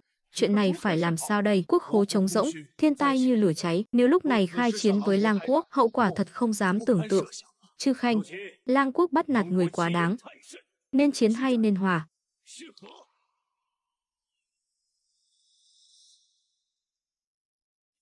Phụ hoàng, tuyệt đối không thể thỏa hiệp. Lang Quốc tham lam vô độ. Nếu lần này chúng ta đồng ý, chúng tất sẽ cho rằng đại hoang ta yếu đuối dễ bắt nạt, sau này sẽ được đằng chân lân đằng đầu. Đại hoang ta tuy gặp thiên tai, nhưng quốc thể không thể mất, nên lập tức điều động biên quân để đáp trả chúng, cho chúng biết đại hoang ta thiên uy lẫm liệt. Bệ hạ, lời của nhị hoàng tử nói rất phải, binh lính biên cương của chúng ta lẽ nào lại sợ một Lang Quốc nhỏ bé kia? Thần nguyện ra trận báo quốc. Lang Quốc nhỏ bé bắt nạt người quá đáng, thần cũng nguyện ra trận báo quốc. Thần cũng nguyện ra trận báo quốc. Ngươi là người lớn lên từ tầng lớp dưới đáy, đúng là có hiểu biết nhất định về dân sinh, nhưng bàn về quân sự, ngoại giao, ngươi không bằng ta đâu. Lân Nhi, chuyện này con thấy thế nào? Kế sách của hoàng đệ bề ngoài là giữ được thể diện của quốc gia, nhưng thực chất là đang đẩy quốc gia rơi vào vực thẳm vạn kiếp bất phục, tuyệt đối không thể chiến. Không chiến, lẽ nào phải cắt đất bồi thường, nhục nhã cầu hòa sao? Sao có thể không chiến, chẳng lẽ trơ mắt nhìn một nước Lang Quốc nhỏ bé giày xéo non sông ta, sỉ nhục quốc uy đại hoang sao? Mặt tướng vốn tưởng rằng đại hoàng tử là một bậc chủ quân có can đảm và kiến thức, không ngờ cũng chỉ là một kẻ sợ giặc như cọp, hèn nhát vô dụng, thật khiến đại hoang ta phải hổ thẹn. Suy cho cùng là do đã quen sống những ngày an nhàn rồi, e rằng đại hoàng tử vì muốn bảo toàn phú quý của bản thân mà hoàn toàn không màng đến thể diện của hoàng gia nữa rồi.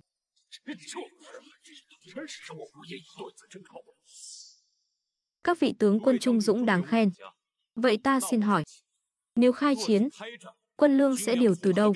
Là điều từ Giang Châu, nơi nạn đói hoành hành khắp nơi, hay là chi từ quốc khố, vốn đang phải mua lương thảo để cứu tế? Hơn nữa, thiết kỵ của Lang Quốc đến đi như gió, nếu chúng tránh đối đầu trực diện, mà quay lại quấy nhiễu biên cương dài rộng của ta, khiến quân ta mệt mỏi rã rời mà bỏ mạng, thì phải làm sao? Cái này... Lang Quốc đã dàn quân ở biên giới, gươm đao đã kề tận cổ chúng ta rồi. Vậy theo ý của ngươi, lẽ nào phải trơ mắt nhìn Lang Quốc đến tận cửa sỉ nhục, mà chúng ta chỉ có thể ngậm bồ hòn làm ngọt, mặc cho chúng vòi vĩnh sao? Ngươi còn chút huyết tính nào không? Huyết tính không phải là cái dũng của kẻ thất phu, mà là phải vì hàng vạn tướng sĩ trong thiên hạ và tính mạng, gia sản của trăm họ mà gánh vác trách nhiệm. Tai chiến lúc này chính là trúng kế của Lang Quốc. Chúng chỉ mong chúng ta thù trong giặc ngoài cùng lúc bùng phát. Đến lúc đó, tiền tuyến chiến sự căng thẳng, hậu phương dân chúng mất kiểm soát, đại hoang mới thực sự lâm nguy. Lân Nhi, theo ý con, nên làm thế nào? Chẳng lẽ phải chấp nhận yêu sách của chúng sao? Tất nhiên không phải chấp nhận vô điều kiện. Hành động lần này của Lang Quốc bản chất là đục nước béo cò, tuyệt không có ý định toàn diện khai chiến. Kế sách của Nhi thần nằm ở chỗ trì hoãn và dọa dẫm. Trì hoãn và dọa dẫm. Thứ nhất, trì hoãn, cử một vị đại thần giỏi biện luận của chúng ta đến đàm phán, phải nói rõ cho chúng biết, đại hoang tuy gặp thiên tai nhưng nền tảng chưa hề tổn hại, tuyệt không phải không thể khai chiến, cũng có thể lấy một lượng nhỏ vải vóc, trà lá để tỏ thiện chí, nhưng những yêu sách cốt lõi tuyệt đối không nhượng bộ. Cố ý kéo dài cuộc đàm phán để chúng ta ổn định tình hình thiên tai trong nước câu giờ. Vậy thứ hai thì sao? Thứ hai là dọa, ra lệnh cho thủ tướng Bắc Cương giả vờ tăng viện binh, cắm thêm cờ hiệu, đêm đến đốt thêm đuốc, ban ngày thì tung bụi mù, tạo ra cảnh tượng giả là đại quân đang áp sát biên giới, đồng thời tung tin ra ngoài nói rằng chúng ta đã được sự ủng hộ của nước đồng minh Liêu Quốc, sẽ cùng nhau giáp công Lang Quốc, khiến chúng trong lòng e sợ, không dám làm càn. Tuyệt diệu. Kế sách này của đại hoàng tử tuy chưa bàn đến chiến tranh, nhưng khắp nơi đều ẩn chứa thế công, biến bị động thành chủ động. Đúng vậy, đúng vậy. Hay cho một kế vừa trì hoãn vừa dọa dẫm. Lân Nhi, con không chỉ thấu hiểu nỗi khổ của dân chúng mà còn am tường binh pháp mưu lược, đạo lý hư thực. Hai kế sách này không chỉ bảo toàn thể diện quốc gia, mà còn tránh được xung đột trực diện, còn giúp triều ta loại bỏ nội loạn, giành được thời gian quý báu. Đây chính là thượng sách. Ôi, đúng vậy. Xem ra đại hoàng tử so với nhị hoàng tử càng có tầm nhìn xa trông rộng hơn. Bệ hạ anh minh, điện hạ Tiêu Lân cũng mưu sầu kế xa, thần xin bái phục. Lập tức soạn thánh chỉ, cứ theo kế sách của đại hoàng tử mà làm, giao cho tể tướng và binh bộ thượng thư, lập tức tuyển chọn sứ giả, định ra kế sách chi tiết quân vụ Bắc Cương, cứ theo kế của đại hoàng tử mà thi hành. Điện hạ Tiêu Lân anh minh. Tranh đấu ngoại giao chưa bao giờ là chuyện đánh hay hòa đơn giản, mà là sự cân nhắc tổng hợp giữa quốc lực và mưu lược. Cái dũng của kẻ thất phu chỉ làm hỏng việc nước.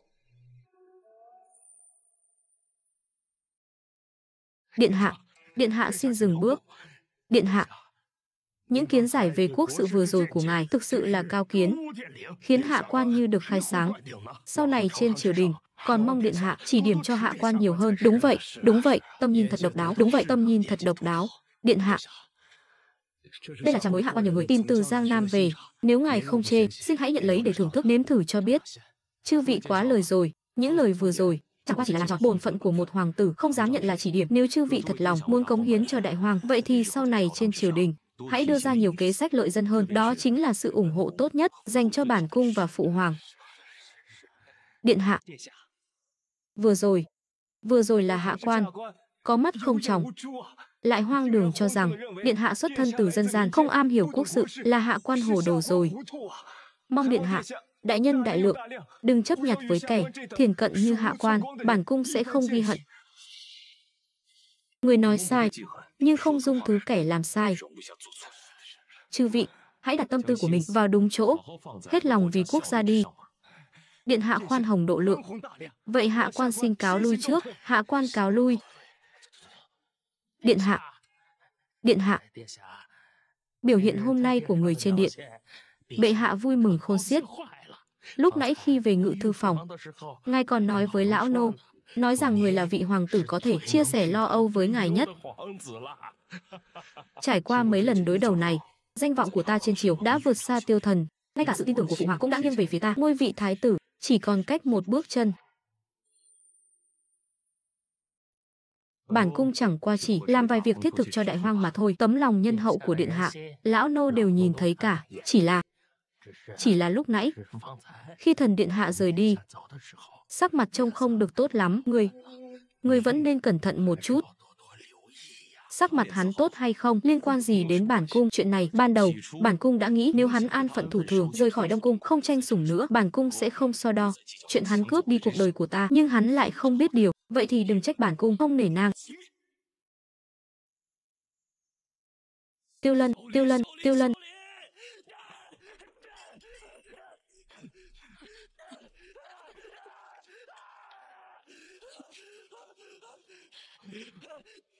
Dựa vào đâu mà cái thứ phế vật đó lại có được sự tin tưởng của phụ hoàng, có được sự ủng hộ của bá quan?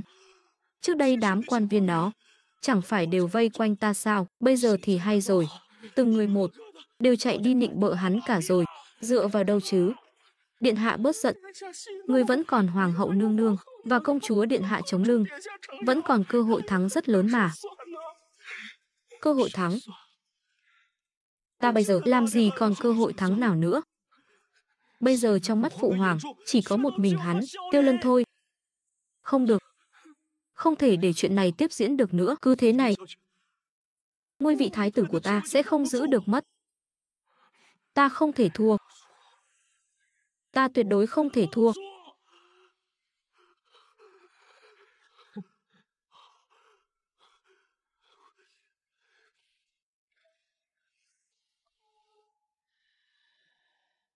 Đi. Sắp xếp một cuộc gặp mặt với Yên tướng quân. Hôm nay Lân Nhi biểu hiện trên điện, trẫm vô cùng hài lòng. Tuy là lần đầu tiên với thân phận hoàng tử bàn luận quốc sự, nhưng lại thể hiện rõ mưu lược, thật đáng quý. Phụ hoàng, người thật sự quá đề cao hắn rồi. Hắn chẳng qua chỉ là một tên từ khu ổ chuột chui ra mà thôi. Có thể có bản lĩnh thật sự gì chứ? Con thấy hắn chẳng qua chỉ là chó ngáp phải rồi mà thôi. Bàn về mưu lược, ai có thể so bì với tiểu thần chứ? Đúng vậy, Lân Nhi vừa hồi cung chưa lâu. Lễ nghi cung đình còn chưa học thuộc, huống hồ là quốc sự. Tiểu thần thì khuôn phép nề nếp. Còn Lân Nhi, bất kể là dân sinh xã tắc, hay là phương diện ngoại giao, đều có nhiều đóng góp. Các người đó lúc nào cũng mang thành kiến về xuất thân của Lân Nhi để nhìn nó. Nên thay đổi đi thôi. Vâng. Phải rồi, cuộc săn mùa thu vào ngày 20 tháng sau, các con đều đi, cùng trẫm. Lần này đã mời Liêu quốc quốc chủ ra luật bột. Đến lúc đó các con nhớ kỹ, nhất định phải ăn nói cẩn trọng. Tuyệt đối đừng làm mất mặt đại hoang quốc của chúng ta. Phụ hoàng, người nói, có phải là vị hùng bá phương Bắc Liêu quốc quốc chủ ra luật bột không? Ngài ấy sẽ đích thân đến tham gia cuộc săn mùa thu của đại hoang chúng ta sao? Không sai. Nghe đồn, gia luật bột đã gần 50. Chỉ có một cô con gái độc nhất, coi như hòn ngọc quý trên tay. Lần này chịu đến đây, e rằng là muốn vì ái nữ của mình chọn một vị phò mã hợp ý. Lân Nhi, Tiểu Thần, hai con nhất định phải thể hiện cho tốt. Nếu như có thể định được hôn sự này, thì đại hoang ta và Liêu quốc sẽ có thể trở thành xuôi gia. Đến lúc đó, biên cương sẽ không còn chiến sự. Quốc lực cũng có thể tiến thêm một bậc.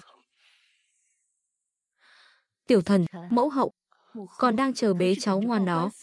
Con phải thể hiện cho tốt, đừng bỏ lỡ cơ hội này. Vâng. Thưa mẫu hậu, Liêu quốc binh hùng tướng mạnh. Nếu có thể kết xuôi gia, chắc chắn sẽ trợ giúp cho thế lực của đại hoang chúng ta. Chẳng qua, Tiêu Lân không cần phải đi đâu. Công chúa người ta cũng chẳng thèm để mắt đến loại người như nó.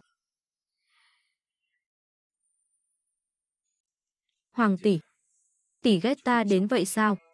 Sự thật là vậy mà, trưởng công chúa của Liêu quốc tính tình kiêu ngạo, mắt cao hơn đầu. Ngay cả các thái tử lá ngọc cành vàng của các nước cũng không lọt vào mắt xanh của nàng ấy. Ngươi ngay cả lễ nghi cung đình còn không biết. Trông cứ nghèo hèn bần tiện, nàng ấy sao có thể để mắt đến ngươi được. Chỉ có người ưu tú như Tiểu Thần mới có thể được nàng ấy chiếu cố. Lệnh Nhi, con nói cái gì vậy? Lân Nhi có điểm nào không bằng Tiểu Thần? Lân Nhi, phụ hoàng tin con. Nếu có thể định được hôn sự này, trẫm sẽ đem quyền điều động của kinh kỳ vệ thú giao cho con. Đó là những 3 vạn tinh binh đó. Con nên biết, binh quyền này nặng đến mức nào. Nhi thần nhất định sẽ dốc toàn lực, không phụ sự kỳ vọng của phụ hoàng. 3 vạn tinh binh. Xem ra phụ hoàng ngày càng thiên vị tên này rồi. Không được, không thể để chuyện này tiếp diễn. Binh quyền của kinh kỳ vệ thú ta phải có được. Đối với ngôi vị chữ quân sẽ có trợ giúp rất lớn. Phụ hoàng, không được. Hắn căn bản không biết cầm quân đánh trận. Nếu giao cho hắn 3 vạn tinh binh, chỉ có thể nói là lãng phí. Chi bằng giao cho Tiểu Thần, nhất định sẽ có tác dụng lớn. Lân Nhi, Tiểu Thần từ nhỏ đã theo thái phó học tập binh pháp, có thực tài. Con thì khác, chưa từng dính dáng đến việc cầm quân đánh trận, dù có binh quyền, cũng khó mà điều khiển. Nghe lời mẫu hậu đi, cứ để đệ đệ con tham gia là được rồi. Mẫu hậu, hoàng tỷ. Đúng là con chưa từng học lễ nghi, binh pháp nhưng chưa học qua. Không có nghĩa là không có thực tài. Nói suông thì có ích gì. Ta thấy ngươi ngay cả săn bắn mùa thu là gì cũng không biết. Có bản lĩnh, hãy thể hiện bản lĩnh thật sự đi. Nhưng ta thấy ngươi cũng chỉ làm đại hoang ta mất mặt, thêm trò cười cho thiên hạ. Ngược lại còn phá hỏng hòa hảo hai nước, không cần bàn nữa. Lân Nhi, con muốn đi thì cứ đi. Mấy ngày này, trẫm sẽ cử người chuyên dạy dỗ con. Đến lúc đó, con nhất định phải thể hiện cho tốt. Tạ ơn phụ hoàng, Nhi thần nhất định sẽ cố gắng hết sức, không phụ sự kỳ vọng của phụ hoàng. Phụ hoàng đem binh quyền và hôn sự buộc vào cuộc săn bắn mùa thu. Tâm tư đã quá rõ ràng rồi, đây đâu phải là một cuộc đi săn thông thường, rõ ràng là đang dùng Giang Sơn và hậu tộc làm ván cược, để thử thách ta và Tiêu Thần xem ai gánh vác nổi ngôi vị chữ quân.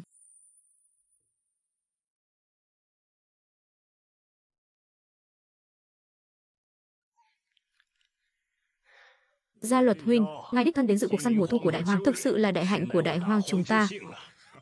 Bệ hạ quá lời rồi. Được mời đến chiêm ngưỡng cảnh tượng thịnh vượng này mới là phúc phận của bản vương. Vị cô nương này khí chất bất phàm. Chẳng lẽ chính là thiên kim của Gia Luật huynh?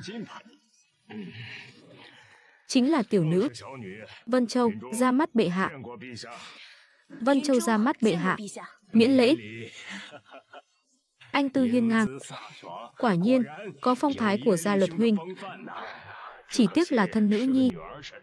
Chỉ mong sớm ngày tìm được phò mã tốt, kế thừa cơ nghiệp của ta.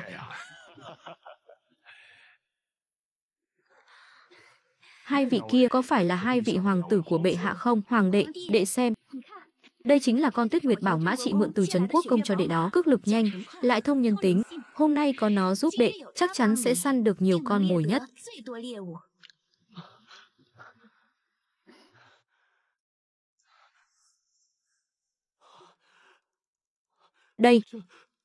Đây đúng là một con tuấn mã tuyệt thế. Hoàng tỷ, tỷ đối với đệ thật tốt, cảm ơn hoàng tỷ. Hoàng đệ nhất định sẽ không phụ lòng kỳ vọng của tỷ dành cho đệ.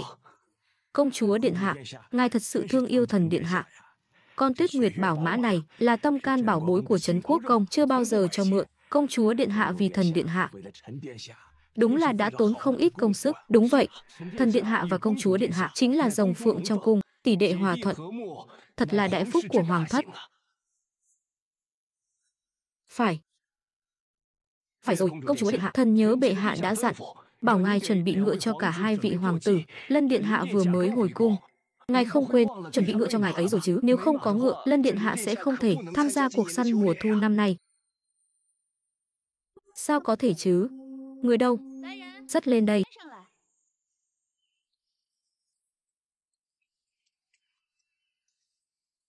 Hoàng đệ, ta biết, đệ từ nhỏ lớn lên ở khu ổ chuột, chưa từng thấy việc đời, không có tài cưỡi ngựa, không giống tiểu thần, từ nhỏ đã tinh thông mã thuật. Vì vậy, ta đã đặc biệt tìm cho đệ con lừa quý, vừa hiền lành vừa ngoan ngoãn này, để tránh lúc đó đệ ngã ngựa, làm mất mặt đại hoang chúng ta.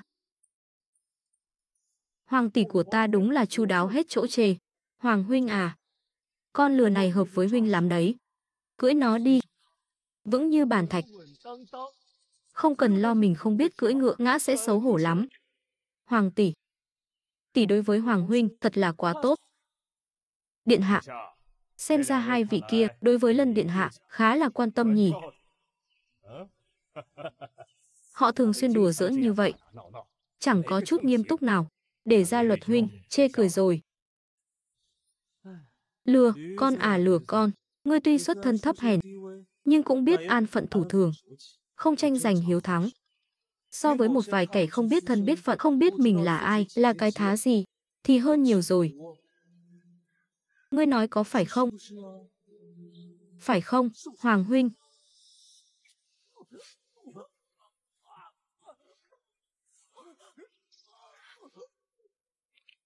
Con lừa này, ta thấy với hoàng đệ đúng là xứng đôi vừa lứa. Tiểu thần, Tiêu Lân, ngươi buông tay ra. Làm gì vậy? Nghe lời tỷ, thả đệ ấy ra. Cái thứ ra tay, không biết nặng nhẹ xúc sinh này. Hôm nay là một dịp quan trọng như vậy, các ngươi lại dám càn rỡ đến thế.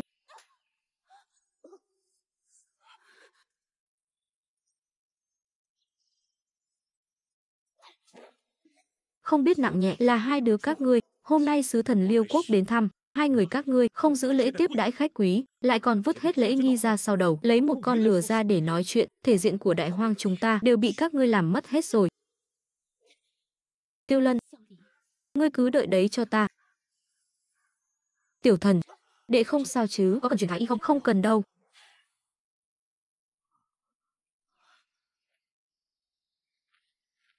Xin lỗi, đã để hai vị khách quý từ xa tới của Liêu Quốc phải chê cười rồi. Ta thay mặt hai người họ xin tạ lỗi với các vị, mong các vị lượng thứ. Vị này chính là người mà bệ hạ đã nói với ta, vị hoàng tử được tìm về từ dân gian sao. Đối mặt với sự sỉ nhục, vẫn không hèn mọn không kiêu ngạo, còn biết giữ gìn đại cục. Đây mới là phong thái mà hoàng gia chúng ta nên có. Còn về hai người kia, Lân điện hạ khí độ bất phàm. Gia luật huynh, thật xin lỗi. Vừa mới đến, đã để huynh xem trò cười rồi. Trẫm đi xử lý một chút.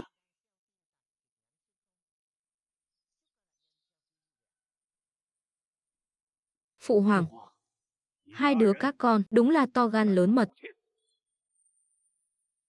Sáng sớm lúc ra khỏi cửa, trẫm đã nhiều lần nhấn mạnh. Hôm nay khách đến là khách quý của Liêu Quốc.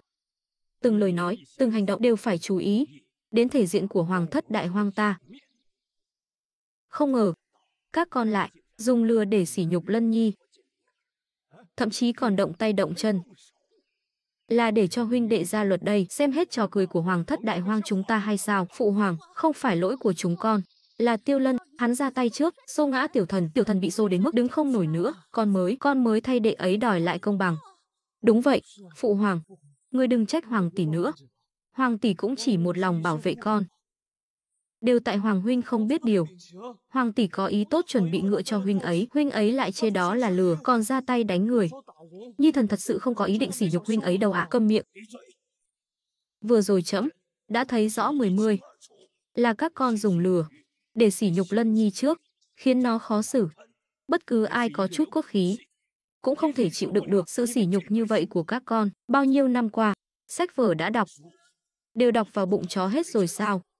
Lân Nhi tuy lớn lên ở khu ổ chuột, nhưng trẫm thấy nó trái lại còn có khí độ hơn hai con nhiều. Lân Nhi, hôm nay đã để con chịu ấm ức rồi, là trẫm sắp xếp không chu đáo. Lát nữa, con cứ cưỡi con đạp huyết của trẫm đi.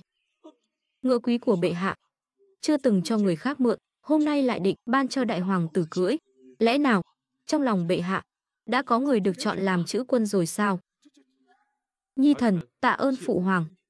Chuyện nhỏ nhặt này, Nhi thần tự mình xử lý được.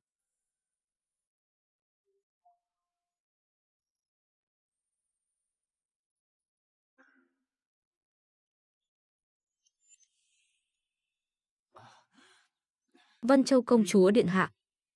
Tại hạ là nhị hoàng tử của Hoàng quốc Tiêu Thần. Ngưỡng mộ đã lâu.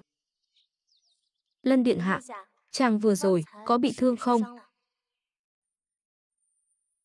Lân Nhi, không được vô lễ. Vị này là Vân Châu công chúa của Liêu quốc, mau mau hành lễ. Tham kiến. Hà tất phải câu nệ những lễ nghi rườm rà này. Bản vương là quốc chủ Liêu quốc, Gia Luật bột. Đây là tiểu nữ Vân Châu. Xem ra tiểu nữ hôm nay đã gặp được người hợp ý rồi. Nếu không, cũng sẽ không chủ động quan tâm như vậy. Phụ hoàng, người nói linh tinh gì vậy? Con chỉ là thấy chướng mắt.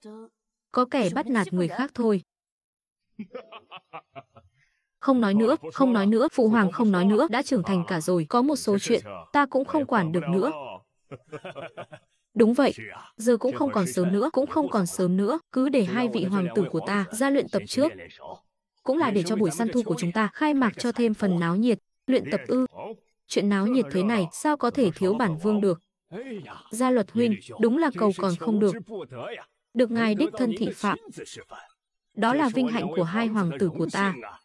Tốt, vậy bản vương xin đi trước một bước.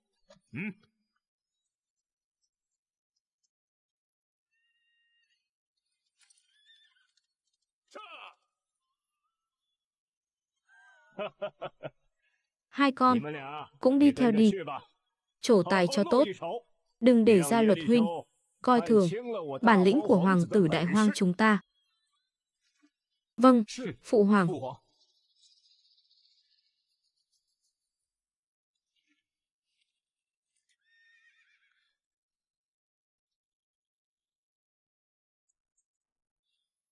Tiêu Lân, cái đồ đẹp mã nhà ngươi cũng xứng tranh ngôi thái tử với ta sao? Tranh sự ưu ái của Vân Châu công chúa sao? Cuộc săn thu lần này nhất định sẽ khiến ngươi trước mặt thiên hạ mất hết mặt mũi, thua một cách thảm hại.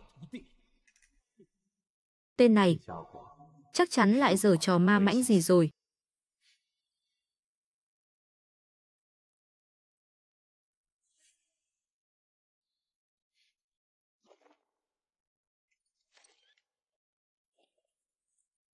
Đắc ý như vậy, xem ra đã có chuẩn bị từ trước. Nhưng mà, ngươi có trăm phương ngàn kế, ta dùng sức mạnh phá vỡ. Bẩm bệ hạ, chiến lợi phẩm của Lân điện hạ đã kiểm đếm xong, 5 con hươu, 7 con thỏ rừng, tổng cộng 12 con. Hơn nữa, các con mồi đều bị hạ gục bằng một mũi tên. Lần đầu tham gia săn thu, Lân điện hạ lại có thể săn được nhiều như vậy. Xem ra giải nhất săn thu hôm nay khó thoát khỏi tay điện hạ rồi. Không ngờ Lân Nhi lại có bản lĩnh cưỡi ngựa săn bắn như vậy, đúng là đã cho chúng ta một bất ngờ rất lớn. Không tồi, Lân Nhi, không ngờ con học cưỡi ngựa bắn cung mới vài ngày, tốc độ tiến bộ lại thần tốc đến vậy. Trước đây, phụ hoàng đã xem nhẹ con rồi. Phụ hoàng quá khen. Nhi thần, hôm nay chỉ là may mắn thôi ạ. Ra vẻ cái gì, chẳng qua chỉ hơn chục con thôi. Với tài nghệ của tiểu thần, chắc chắn sẽ săn được nhiều hơn ngươi.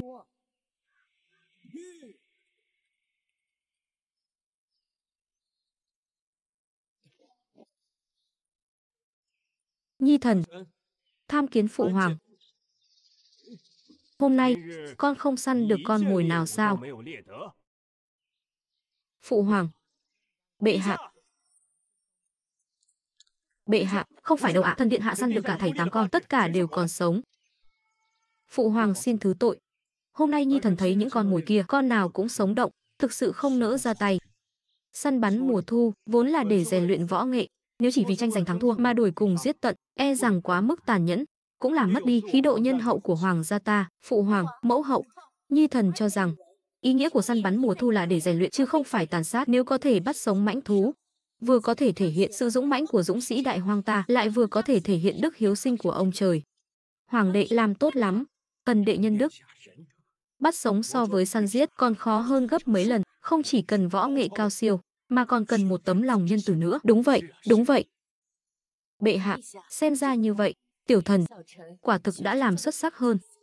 Tiểu thần vừa có bản lĩnh, lại vừa hiểu được lòng nhân từ, không giống như một số kẻ từ khu ổ chuột mà ra. Trên tay đã quen mùi máu tanh, hành sự tự nhiên là hung tàn đến cực điểm. Đây chính là xuất thân hoàng gia và kẻ từ khu ổ chuột bò lên. Khác biệt lớn nhất. Săn bắn mùa thu vốn là lấy việc săn giết, bắt mồi để luận bản lĩnh. Ngươi thì hay rồi, một con cũng không giết, còn ra vẻ nhân nghĩa. Sao nào? Định đem mấy con mồi này nuôi hết cả à? Rồi mời chúng ăn một bữa cơm sao, Hoàng huynh? Hoàng đệ không có ý chỉ trích huynh sát giới quá nặng. Hoàng đệ chỉ cảm thấy vạn vật đều có linh tính, nếu có thể tha cho chúng một mạng cũng là chuyện tốt. Dù sao chúng ta cũng phải lấy nhân nghĩa làm gốc, sao có thể giống như thợ săn trong dân gian, săn giết những con mồi yếu ớt, vậy thì còn đâu nửa phần phong thái hoàng gia. Nói như vậy, bản vương săn được 15 con, lại hóa thành kẻ không có phong thái hoàng gia sao? Nói như vậy, bản vương săn được 15 con, lại hóa thành kẻ không có phong thái hoàng gia sao? Tên ngốc này nhất quyết phải hơn ta một bậc, giờ thì hay rồi.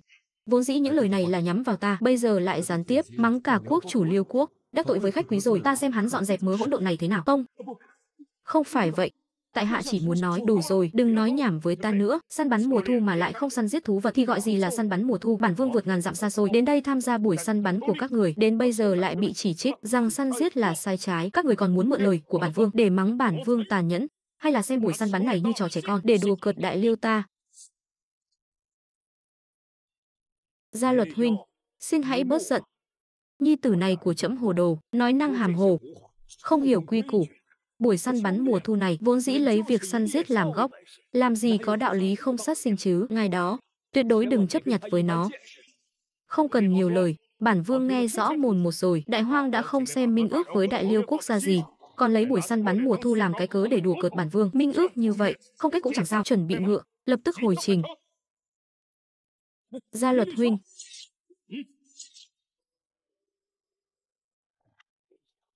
lại phải để ta đến dọn dẹp mớ hỗn độn này. Ngươi xem đi, ngươi xem chuyện tốt ngươi làm kìa. Minh ước đang tốt đẹp, chỉ vì một câu ngu xuẩn của ngươi mà hỏng bét cả rồi, toang rồi. Lần này thật sự toang rồi. Minh ước với Liêu quốc nếu thật sự đổ vỡ, lương thảo của đại hoang ta, việc tiếp tế chiến mã, e là sẽ bị ảnh hưởng. Nếu để các nước láng giềng biết được, bọn chúng vốn đã như hổ rình mồi, e rằng sẽ nhân lúc ta suy yếu mà tấn công. Bệ hạ, việc này phải làm sao đây ạ? Nếu Gia Luật quốc chủ thật sự rời đi, minh ước bị hủy, đại hoang quốc chúng ta sẽ gặp nguy hiểm đó ạ. Phụ hoàng, người mau nghĩ cách đi ạ. Sự đã đến nước này, trẫm còn có cách gì nữa chứ? Sớm biết vậy, trẫm đã không nên đưa con ra ngoài. Gia Luật quốc chủ, xin dừng bước. Gia Luật quốc chủ, xin dừng bước.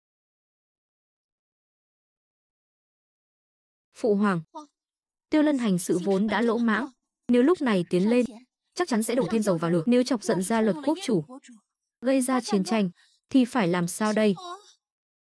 Đúng vậy, bệ hạ, Lân điện hạ ngày thường tùy tiện đã đành, lúc này tuyệt đối không thể để mặc ngài ấy làm theo ý mình được. Lân Nhi, không được làm càn, lui ra. Hoàng huynh, huynh còn chê tình hình chưa đủ loạn sao? Lẽ nào huynh nhất định phải rước họa diệt vong về cho đại hoang ta, huynh mới cam tâm sao?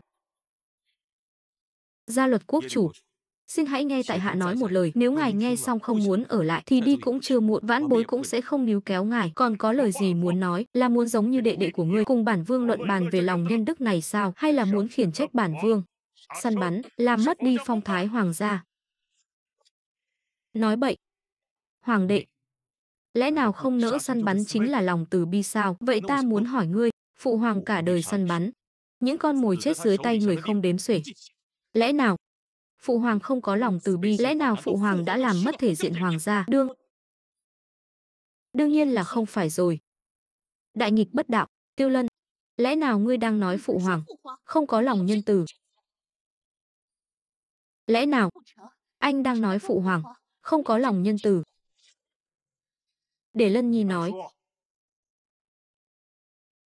Đại hoang của con đối với ngài từ trước đến nay chỉ có kính phục, tuyệt không có nửa điểm bất kính. Ngài dùng chiến đao định vạn dặm cương thổ Liêu quốc, là một bậc hùng chủ. Đại hoang của con dùng trường kiếm giữa ngàn dặm Giang Sơn, cũng là một quốc gia sắt máu. Xin hỏi, ngài và phụ hoàng của con nếu không có bản lĩnh săn bắn mãnh thú, không có sự sắc bén của đao kiếm để chinh phục tám phương, vừa không trấn áp được dã tâm của các nước láng giềng, thì làm sao có thể khiến cho con dân hai nước thoát khỏi chiến loạn, an định cuộc sống? Cho nên phụ hoàng mời ngài đến săn thu là anh hùng trọng anh hùng, là xem ngài như tấm gương của bậc quân vương chúng con, là anh hùng chân chính. Tấm lòng này sao có thể là một vài kẻ giả nhân giả nghĩa với lòng nhân từ của đàn bà mà xuyên tạc được? Hay cho một câu anh hùng trọng anh hùng, ngươi nói chúng tin bản vương rồi. Bệ hạ, bản vương vừa rồi nhất thời hồ đồ, suýt chút nữa đã hiểu lầm hảo ý của ngài. Mong rằng bệ hạ lượng thứ. Gia Luật huynh, đâu có, là trẫm dạy con không nghiêm, để nhị hoàng tử nói ra những lời hồ đồ, chọc giận ngài rồi. Người phải nói lời xin lỗi, phải là trẫm mới đúng. Bệ hạ, nói một câu thật lòng, tầm nhìn của nhị hoàng tử này còn kém xa đại hoàng tử. Có được người con có trách nhiệm như đại hoàng tử, đại hoàng quốc, lo gì quốc vận không hưng thịnh. Đi thôi, bản vương vẫn chưa đã thèm, hai chúng ta lại đi so tài một trận, xin mời.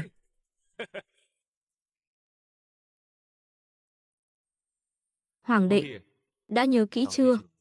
Sau này nếu không biết ăn nói thì ngoan ngoãn ngậm miệng lại, đừng tự cho mình là thông minh, kẻo lại gậy ông đập lưng ông, tự rước họa vào thân. Gia Luật bột chẳng qua là bị lời nói của Tiêu Thần làm cho mất mặt, cần một lối thoát mà thôi. Lúc này biện giải cũng vô dụng, cứ khen ngợi là được. Ai mà chẳng thích nghe lời hay ý đẹp, huống hồ ông ta còn là vua của một nước. Hôm nay làm cho quốc chủ Liêu quốc vui vẻ, chắc chắn cán cân trong lòng phụ hoàng lại nghiêng về phía ta thêm vài phần. Xem ra thời cơ cũng sắp chín mùi rồi. Lân điện hạ, chúng ta sắp phải lên đường về nước rồi. Phụ hoàng bảo ta đến để từ biệt chàng, Vân Châu công chúa. Hôm nay lệnh tôn có vẻ rất vui, chắc hẳn chuyến đi này của người đã vô cùng mãn nguyện. Phụ vương hôm nay quả thực rất vui, vừa rồi nếu không phải điện hạ lên tiếng hóa giải tình thế khó xử, e rằng chúng ta đã phải ra về trong không vui rồi. Thật sự cảm ơn chàng, Lân điện hạ. Tay áo của điện hạ bị dính cho rồi, dùng cái này lau đi. Đây là do ta tự tay thêu, không phải vật quý giá gì, mong điện hạ đừng chê. Vân Châu công chúa, người đây là... Ta không có ý gì khác đâu, ta chỉ cảm thấy hôm nay điện hạ đã vất vả rồi, món đồ nhỏ này coi như là lễ cảm tạ của ta, công chúa. Ta biết ý của nàng. Vậy nên điện hạ không bằng lòng phải không? Vân Châu công chúa, hiện giờ ta vẫn chưa phải là thái tử, chỉ là một hoàng tử vừa hồi cung chưa lâu, lại còn xuất thân từ khu ổ chuột. So với thân phận công chúa Liêu quốc của nàng, thật sự cách biệt một trời một vực. Nàng không sợ người đời dị nghị sao? Xuất thân chưa bao giờ là thước đo để đánh giá một con người. Vừa rồi chàng ở trước mặt mọi người, vừa có thể ổn định được cục diện, lại có thể đọc được suy nghĩ trong lòng phụ vương ta. Bản lĩnh và trí tuệ này so với những hoàng tử được nuôi trong thâm cung, chỉ biết nói suông về nhân nghĩa, còn mạnh hơn gấp trăm lần. Ta chưa bao giờ chê bai xuất thân của chàng, càng không cảm thấy chàng không xứng với ta. Đa tạ công chúa không chê. Nhưng ta lấy thân phận thế này để cầu hôn nàng, dù cho nàng không để tâm, cũng sẽ khiến cho hoàng thất Liêu quốc mất hết thể diện. Đây là điều mà Tiêu Lân ta không muốn thấy. Vân Châu công chúa, Nàng có bằng lòng được ta không? Sau khi đoạt được ngôi vị thái tử, sẽ đường đường chính chính cưới nàng, được không? Lân điện hạ, ta đồng ý.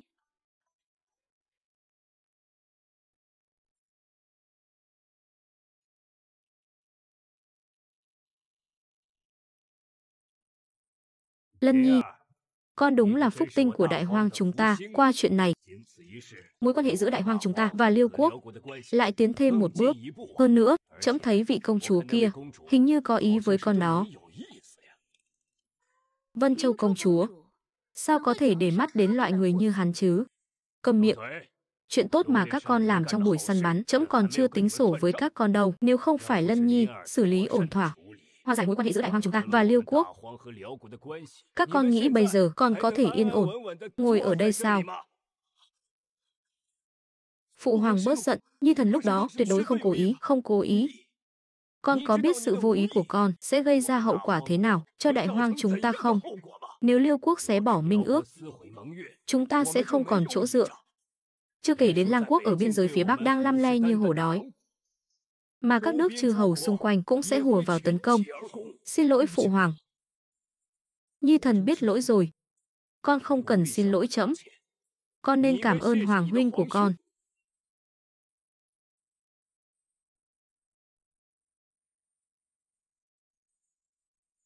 Đa tạ hoàng huynh giải vây. Hy vọng lần này có thể khiến ngươi rút ra bài học, đừng vì một phút bốc đồng mà đẩy cả Đại Hoang vào hiểm cảnh. Hoàng đệ, xin ghi nhớ lời dạy bảo. Lân Nhi, lần này con đã vì Đại Hoang mà lập một đại công đó. Nói đi, con muốn được ban thưởng thế nào? Phụ hoàng, trước đây người đã hứa với Nhi thần, chỉ cần Nhi thần làm tốt, người sẽ đem binh quyền của 3 vạn kinh kỳ vệ thú giao cho Nhi thần. Phụ hoàng, không được, hắn mới vào cung chưa lâu, tâm tính chưa rõ, sao có thể nắm giữ trọng binh? Đúng vậy, phụ hoàng, đó là đội quân bảo vệ an nguy của kinh thành đó. Ý ngươi là ta lòng dạ khó lường, cầm 3 vạn tinh binh này để tạo phản sao? Hoàng đệ không dám. Lân Nhi, binh quyền không phải chuyện nhỏ. Đợi con quen với việc triều chính rồi, phụ hoàng tự khắc sẽ. Chẳng lẽ người định nuốt lời? Lân Nhi, mẫu hậu biết con có tài lớn, nhưng việc quân phức tạp. Hay là cứ để tiểu thần tạm thời quản lý? Hay là con theo hoàng đệ học hỏi bên cạnh? Người nói gì cơ? Những thứ con có được đều dựa vào thực lực, vậy mà lợi lộc cuối cùng lại thuộc về hắn, mẫu hậu. Sự thiên vị của người cũng quá lộ liễu rồi đấy. Lân Nhi. Lân Nhi. Trong lòng mẫu hậu, con và tiểu thần đều quan trọng như nhau. Đủ rồi. Lúc nào người cũng nói như nhau, nhưng con vừa về cung, người đã quay lưng đi dỗ dành hắn ta, người chỉ chịu chút ấm ức, hắn suýt nữa đã hãm hại con mất mạng, vậy mà người vẫn bênh vực hắn. Bây giờ, con đã dùng thực lực để chứng minh bản thân. Người lại vẫn cho rằng tiêu thần xứng đáng có được binh quyền hơn. Mẫu hậu, rốt cuộc con phải làm thế nào mới có thể trở thành đứa con ngoan trong lòng người? Hay là từ đầu đến cuối con cũng chỉ là người ngoài? Lân Nhi, là mẫu hậu sai rồi. Lân Nhi của ta, trước đây đúng là mẫu hậu đã không để ý đến cảm nhận của con. Ngươi đừng ở đây giả đáng thương để lấy lòng thương hại nữa. Ai mà không biết ngươi muốn mượn chuyện này để đòi binh quyền. Thấy chưa? Mẫu hậu bên vực hắn, ngay cả hoàng tỷ của ta cũng khắp nơi bảo vệ hắn. Ta nói sai sao? Người thân của các người chỉ có tiểu thần. Còn ta chỉ là một người ngoài, ngươi còn giả vờ. Câm miệng. Lân Nhi, phụ hoàng không phải là không giao binh quyền cho con, chỉ là binh quyền này quá nặng. Con không gánh vác nổi đâu. Phụ hoàng. Nhi thần tự biết tư chất còn nông cạn, nhưng chính vì con đã phải vùng vẫy từ trong bùn lầy mà ra, nên càng hiểu rõ sức nặng của quyền lực. Con tranh giành không phải vì tư lợi, mà là không muốn để binh quyền của Đại Hoang này rơi vào tay một kẻ hoàn toàn không có huyết thống hoàng thất, huống hồ kẻ này còn là bại tướng dưới tay con. Nếu các người cứ một mực thiên vị, vậy bây giờ con sẽ rời đi. Tiểu thần tuy được nuôi nấng bên cạnh, nhưng chỉ có sự kiêu ngạo của hoàng tử, chứ không có nửa phần cốt cách gánh vác việc lớn. Nhưng Lân Nhi thì khác. Nó từ tầng lớp dưới đáy mà đi lên, biết nhẫn nhịn, dám tranh đấu. Ngay cả tâm kế lấy lui làm tiến này cũng giống hệt trẫm năm xưa khi gây dựng Giang Sơn. Giang Sơn này suy cho cùng phải giao cho người có thể gánh vác được. Lân Nhi, là phụ hoàng làm không đúng. Trước đây đã để con chịu khổ, bây giờ còn để con chịu ấm ức. Trẫm chuẩn y giao binh quyền này cho con. Chỉ là con phải nhớ rằng tay nắm binh quyền nhất định phải gánh vác trách nhiệm, tuyệt đối không được phụ lòng sự tin tưởng của trẫm. Tạ ơn phụ hoàng. Nhi thần nhất định không phụ lòng phụ hoàng. Phụ hoàng không cần nói nhiều, ý trẫm đã quyết. Hôm nay mọi người đều đã mệt rồi, về nghỉ sớm đi. Cung tiễn phụ hoàng.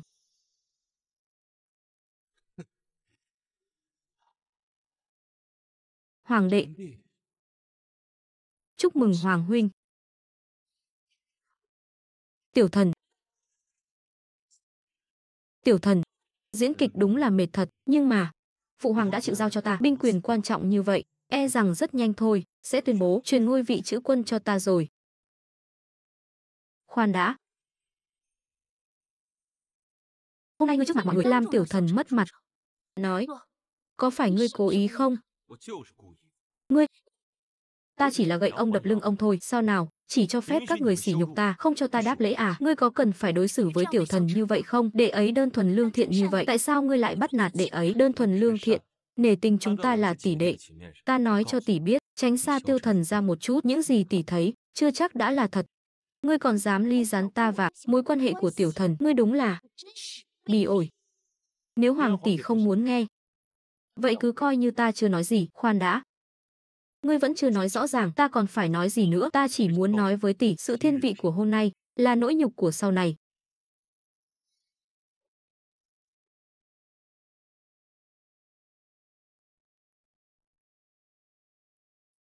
Đi chọn 20 cung nữ ra thế trong sạch, dung mạo đoan trang, chia làm 2 nhóm, mỗi nhóm 10 người, lần lượt đưa đến tẩm điện của Lân Nhi và tiểu thần. Bệ hạ, có phải là muốn ban thêm thị thiếp cho 2 vị điện hạ không ạ? Có cần phải chuẩn bị theo quy củ sách phong không ạ? Không cần. Cứ lấy danh nghĩa hầu hạ sinh hoạt thường ngày và bầu bạn đọc sách mà đưa đến. Nhớ kỹ, dặn dò các cung nữ phải cẩn trọng giữ bổn phận, đồng thời để mắt đến động tĩnh của 2 vị điện hạ. Bất cứ lúc nào cũng phải báo lại cho trẫm, không được phép xảy ra nửa điểm sai sót. Nô tài đã hiểu. Nhớ kỹ, việc này cần làm cho tự nhiên, không được để chúng nhận ra là trẫm cố ý thăm dò. Nô tài đã rõ. Ngôi vị chữ quân không dung thứ nửa phần hời hợt.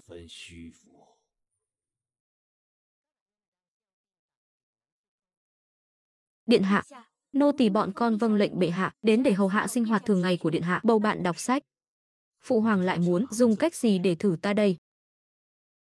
Ý chỉ của phụ hoàng ta đã biết. Các ngươi không cần hầu hạ cận thân, đến ở sân phụ đi, mỗi ngày quét dọn sân viện, sắp xếp thư phòng là được, nếu không có lệnh triệu gọi, không cần đến hành lễ. Vâng, điện hạ.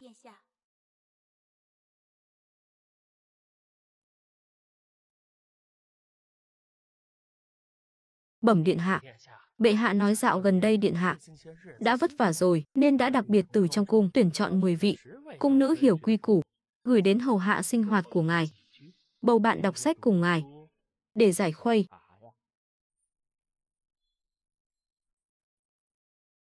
Phụ hoàng đột nhiên gửi cung nữ đến, là thương ta, hay là đang thăm dò? Trước đây, trong cuộc săn mùa thu, lúc bàn chính sự trên triều, tên phế vật đó đều lấn át ta.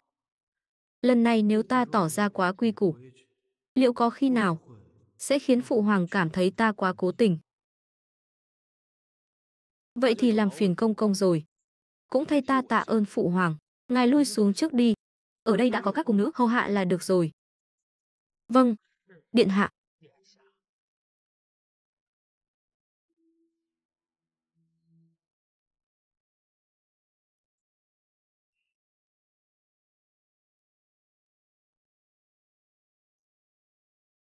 vì phụ hoàng đã ban các ngươi đến chỗ của ta. Vậy sau này các ngươi chính là người của tẩm cung ta, quy củ trong cung này rất nghiêm ngặt, ta nói trước những lời không hay đây. Chuyện không nên hỏi thì đừng hỏi, chuyện không nên nói thì đừng nói, càng không được phép ra ngoài nhiều chuyện. Tất cả đã nghe rõ chưa? Nô tỳ hiểu rõ, xin cẩn tuân lời dạy của điện hạ.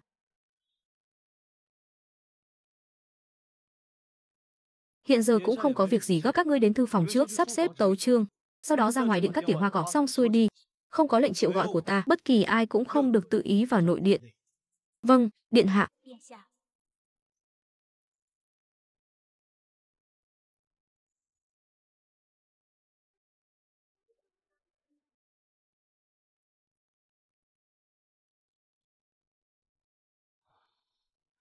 Ngươi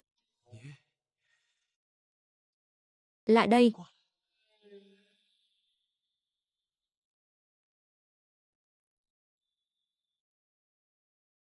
Điện hạ, nói.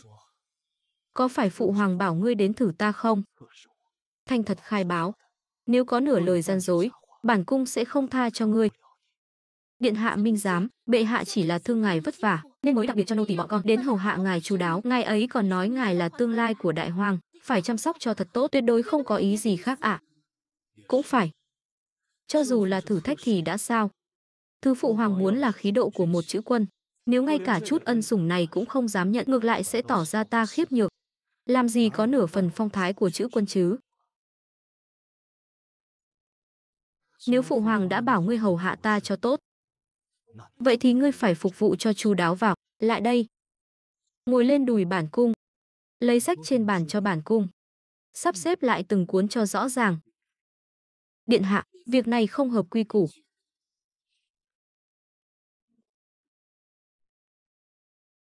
Trong tẩm điện này, lời của bản cung chính là quy củ. Điện hạ.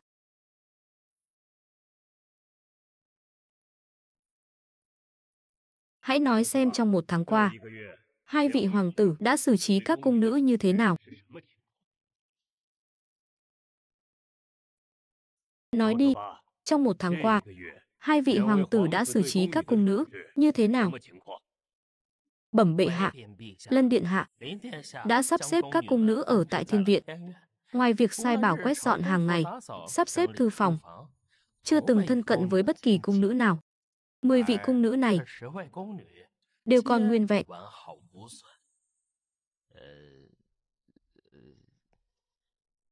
Còn thần điện hạ đã đưa các cung nữ vào ở trong tẩm điện.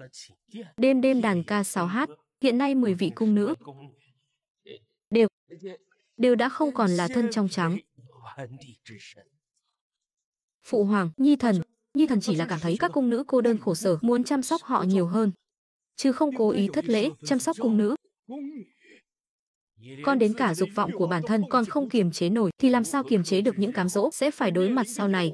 Đế vương hành sự, tôi kỵ 2 chữ phóng túng.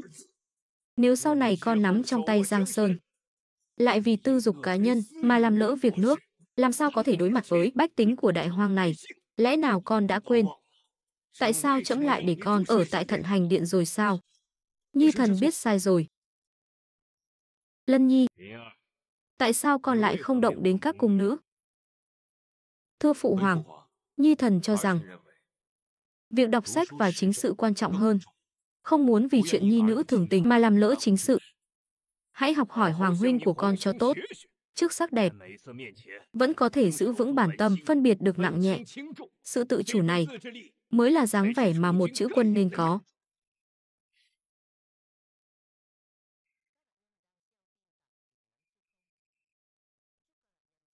Thử thách hôm nay không phải để trừng phạt các con, mà là để các con hiểu rằng thân là hoàng tử, trên vai gánh vác là tương lai của đại hoang. Nếu đến cả chút cám dỗ này cũng không chống đỡ nổi, thì làm sao gánh vác nổi Giang Sơn xã tắc này? Lân Nhi tâm tính, mưu lược, khí phách đều đủ để gánh vác trọng trách. Đã đến lúc lập nó làm chữ quân rồi. Được rồi, tất cả lui ra nghỉ ngơi đi. Ngày mai đến ngự thư phòng, trẫm có việc cần tuyên bố. Dạ, dạ. Tiêu rồi. Lần này cán cân trong lòng phụ hoàng hoàn toàn nghiêng về tên phế vật đó rồi, phải nghĩ cách thôi. Điện hạ, đêm khuya Triệu lão thần đến đây. Có phải có chuyện quan trọng không ạ? Yên tướng quân. Ngày mai phụ hoàng sẽ ở ngự thư phòng khảo sát ta và Tiêu Lân. E là sắp định đoạt ngôi vị thái tử rồi, ngươi thấy phụ hoàng sẽ chọn ai? Điện hạ từ nhỏ đã học tập trong cung, lại được hoàng hậu nương nương và công chúa hết mực yêu thương. Xét về tư lịch, tất nhiên là điện hạ chiếm ưu thế hơn. Tư lịch ư? Trong mắt phụ hoàng, công trạng của Tiêu Lân bây giờ có ích hơn tư lịch nhiều. Trong buổi săn thu, hắn đã lấy lòng được gia luật bột, trên triều lại ăn nói đâu ra đấy. Ngôi vị thái tử này, nếu ta không chủ động tranh giành, sớm muộn gì cũng rơi vào tay tên phế vật đó.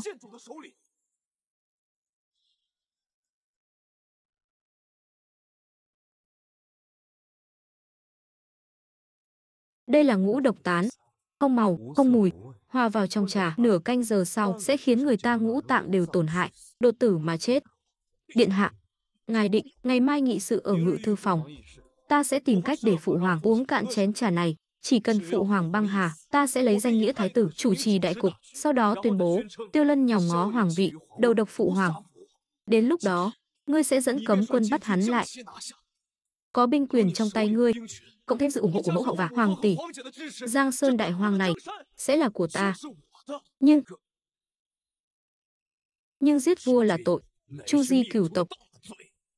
Lỡ như không có lỡ như, nếu ngươi giúp ta thành sự, sau này sẽ hưởng không hết vinh hoa phú quý.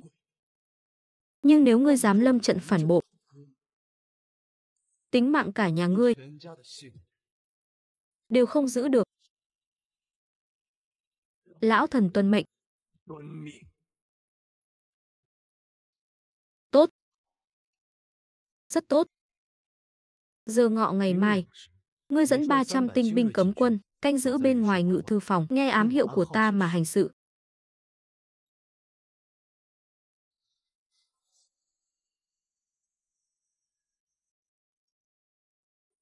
Tiêu Lân. Phụ hoàng. Ai bảo các ngươi không biết điều? Vậy thì đừng trách ta. Vô tình.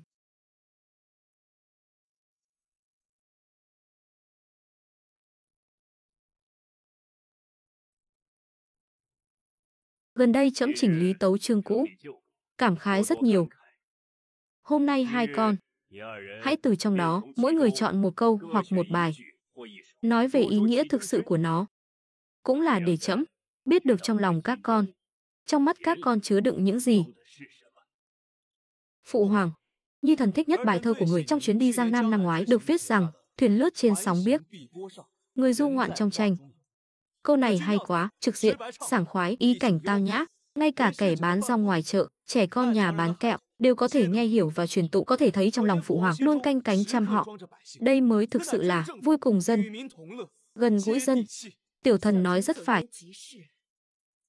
Bệ hạ nhân từ. Nghe thấy chưa, đây chính là tầm nhìn của tiểu thần. Có những thứ sinh ra đã là một trời một vực. Lân Nhi, còn con thì sao? Thưa phụ hoàng, điều Nhi thần tâm niệm là bài trường thi phụ hoàng sáng tác khi tuần du phương Bắc năm trước lúc lên nhạn môn quan. Nhớ xưa vương hầu các đời đều quyết chí giải nỗi lo cho thiên hạ. Thương thay tần cường hán thịnh, công tội đan sen. Đường vinh tống phú, thịnh suy khó giữ, ngựa sắt sông băng, trí kế quyền mưu, cuối cùng cũng thành khói hoang phủ gò cũ. Hôm nay đây, phải kế thừa người trước, mở lối người sau, viết nên một trang sử mới.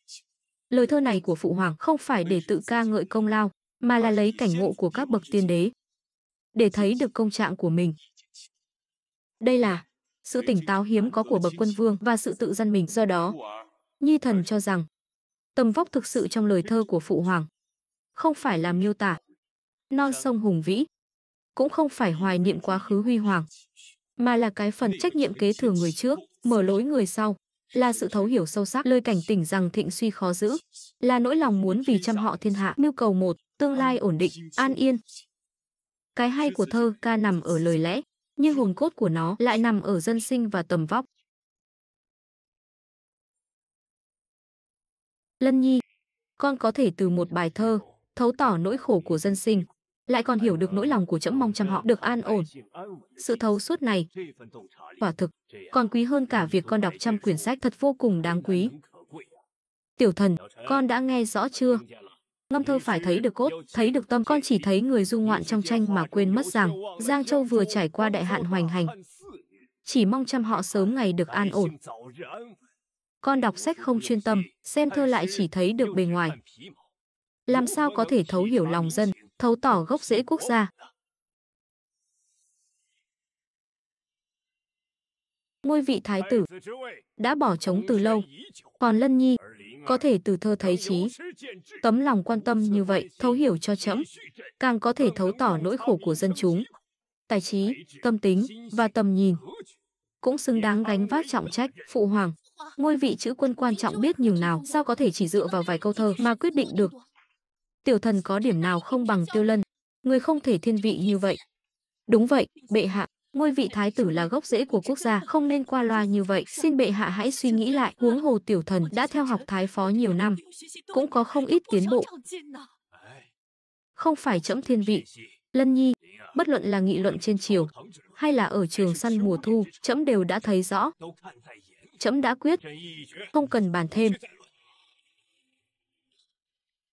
Mẫu hậu, lời phụ hoàng nói rất đúng, ngươi đừng tức giận. Trước tiên hãy uống ngụm trà, cho nhuận họng đã.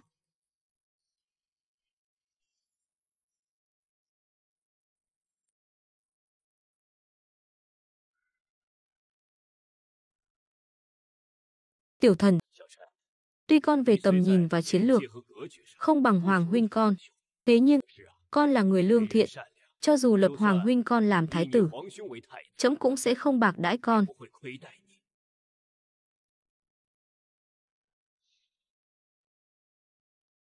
Vâng. Nhi thần biết. Phụ hoàng đối với con là tốt nhất.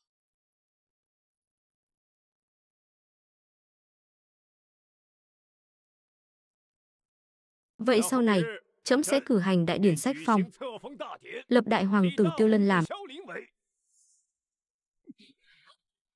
Bệ hạ, phụ hoàng. Bệ hạ, người sao vậy? Ngôi vị thái tử này vốn dĩ phải là của ta. Sao lại đến lượt hắn, cái thứ từ khu ổ chuột bò ra như một phế vật được ngồi lên nó? Ngươi nói gì? Tiểu thần, sao ngươi có thể cùng phụ hoàng nói chuyện như vậy? Mau nhận lỗi với phụ hoàng đi, cút ngay.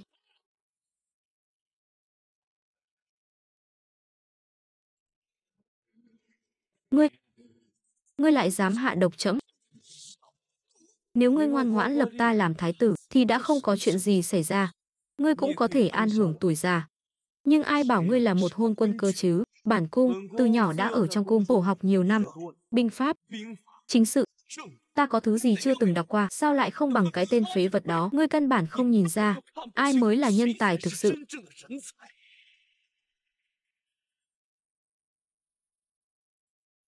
Nghịch tử.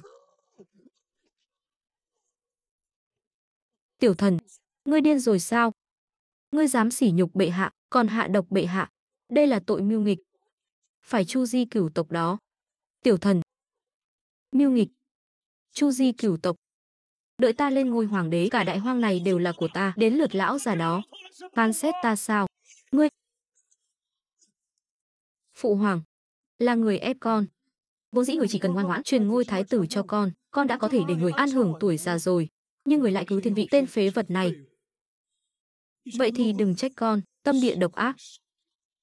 Tiêu thần, lẽ nào ngươi thật sự cho rằng phụ hoàng vì thiên vị mới quyết định chuyện trọng đại như ngôi vị thái tử sao? Chẳng lẽ không phải? Lẽ nào không phải vì ngươi bất tài vô dụng sao? Ngươi quên trên triều đình quan viên đã nói gì về ngươi rồi à? Ngươi cũng quên trong buổi săn thu, quốc chủ Liêu Quốc đã nhận xét về ngươi thế nào rồi sao? Bất luận là danh tiếng, ngoại giao, tầm nhìn hay mưu lược, ngươi đều không thể sánh bằng ta. Bản cung từ nhỏ đã học trong cung, sách đọc nhiều hơn ngươi cả trăm lần. Ngươi lấy gì để so với ta? Thôi vậy, trẫm không cần phải so đo với ngươi. Nay thắng bại đã rõ. Ngươi chỉ có thể trở thành tù nhân mà thôi.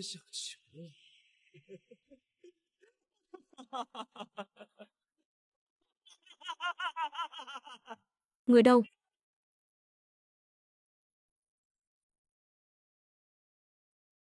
Tiêu Thần, ngươi định làm gì? Ngươi muốn tạo phản sao? Phụ hoàng, bây giờ người mới nhận ra sao? Yên tướng quân đã sớm bị con lôi kéo, cấm quân của kinh thành. Bây giờ đều nằm trong tay con rồi.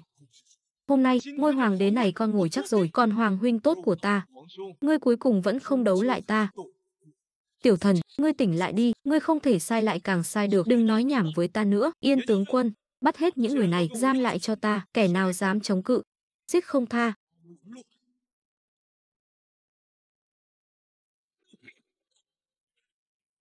Ngươi đang làm gì vậy, phản tặc? Ngươi câu kết bè phái, mật mưu tạo phản, chứng cứ rành rành. Thái tử điện hạ đã lệnh cho ta, đợi ở đây từ lâu rồi. Cái gì? Cái gì? Điện hạ, đây là thuốc giải. Ngươi phản bội ta, thằng họ Yên kia, đừng quên, đêm qua ngươi đã lão thần trung thành với quốc gia Đại Hoang, với bệ hạ và chính thống. Ha có thể cùng tên loạn thần tặc tử nhà ngươi đồng lưu ô hợp. Thái tử điện hạ sớm đã nhìn thấu âm mưu của ngươi rồi. Chúng tướng sĩ nghe lệnh, bắt lấy phản tặc Tiêu Thần. Chúng tướng sĩ nghe lệnh, bắt lấy phản tặc Tiêu Thần. Tất cả đừng qua đây, tất cả lùi xuống cho ta, nếu không ta sẽ giết cô ta. Tiểu Thần, ngươi điên rồi sao? Ta bỏ ta ra. Hoàng tỷ, không phải tỷ thương ta nhất sao? Vậy thì hãy giúp ta, lần cuối cùng này đi. Phế vật, bỏ lệnh nghi ra, chuẩn bị cho ta ngựa nhanh và lệnh bài xuất thành để ta đi, nếu không, ta sẽ cùng cô ta đồng quy vu tận. Có cần phải làm đến mức này không? Hoàng tỷ đối với ngươi không tệ, thì đã sao? Cô ta chẳng qua chỉ là một quân cờ để ta leo lên mà thôi. Ngươi nói gì? Hoàng tỷ, không chỉ có tỷ đâu. Cả hoàng hậu và lão hôn quân này, chẳng qua đều là những công cụ để ta lợi dụng mà thôi. Dù sao cũng chẳng có quan hệ huyết thống thì nói gì đến tình thân.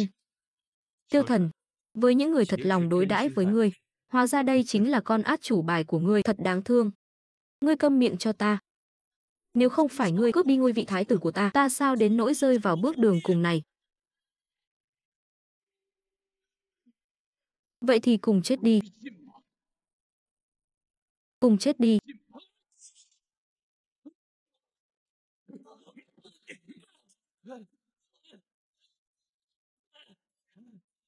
Bệ hạ, phản tặc Tiêu Thần đã bị khống chế, nên xử trí thế nào? Tống vào chiếu ngục, canh giữ nghiêm ngặt. Chờ lệnh xử lý, ta không phục. Dựa vào đâu mà tên phế vật này có thể hơn được ta? Giang Sơn này, đáng lẽ phải là của ta. Dẫn đi.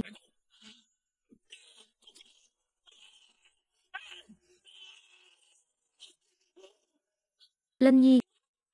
Chuyển thái y. Khoan đã, Tiểu Lân. Con vẫn chưa giải thích rõ ràng rốt cuộc chuyện này là thế nào.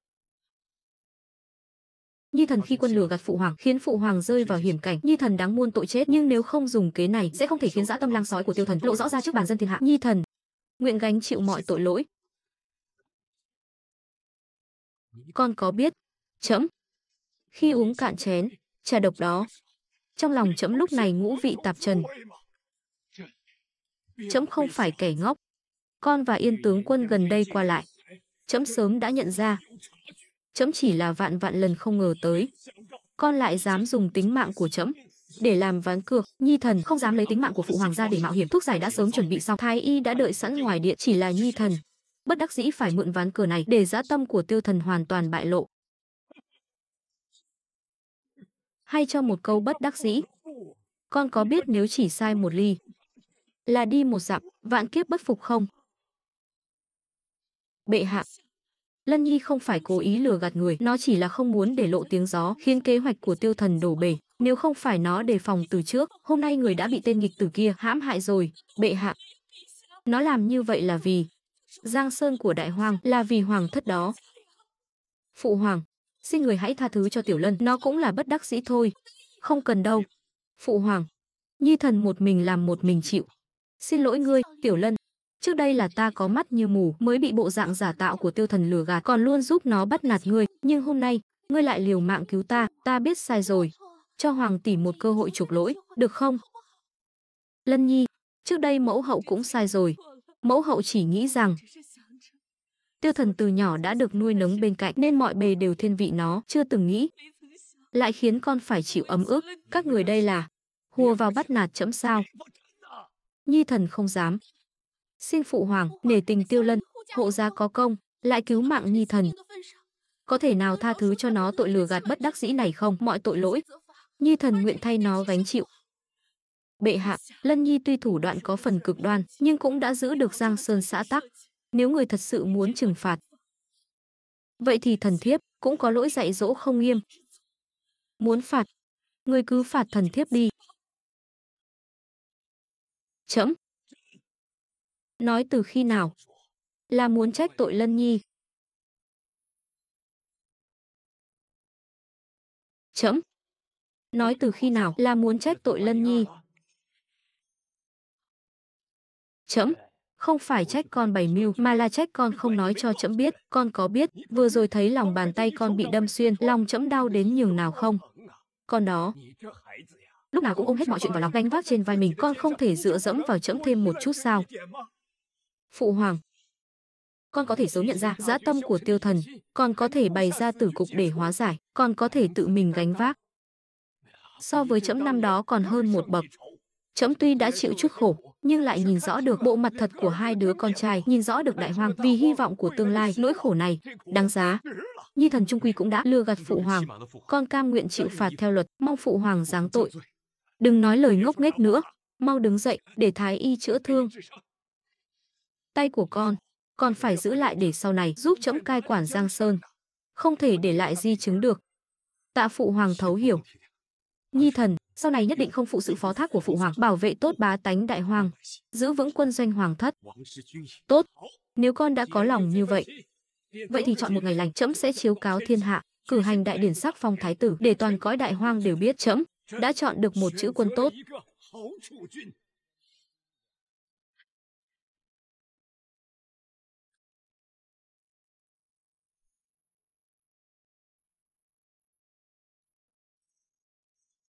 Thánh chỉ đến.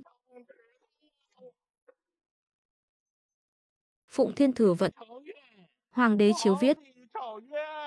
Hoàng tử Tiêu Lân, lòng mang đại hoàng, trí tuệ sâu xa, săn bắn mùa thu ổn định minh ước, trên chiều đường an định dân sinh, càng có thể giữ vững bản tâm, khắc chế tư dục, có đủ đức của bậc chữ quân. Nay sắc phong làm Đông Cung Thái tử, chọn ngày lành giám quốc. Câm thử.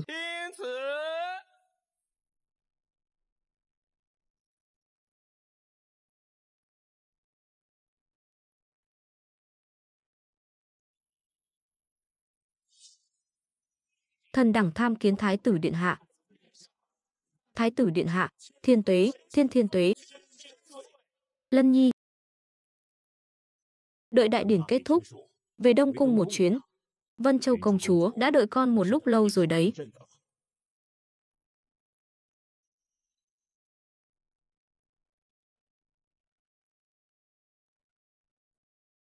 Để công chúa đợi lâu rồi. Sao thế? Sợ rằng ta, vị tân thái tử này chỉ trong chớp mắt sẽ lật mặt không nhận người quen sao? Điện hạ nay thân phận tôn quý, sao vẫn không đứng đắn như vậy?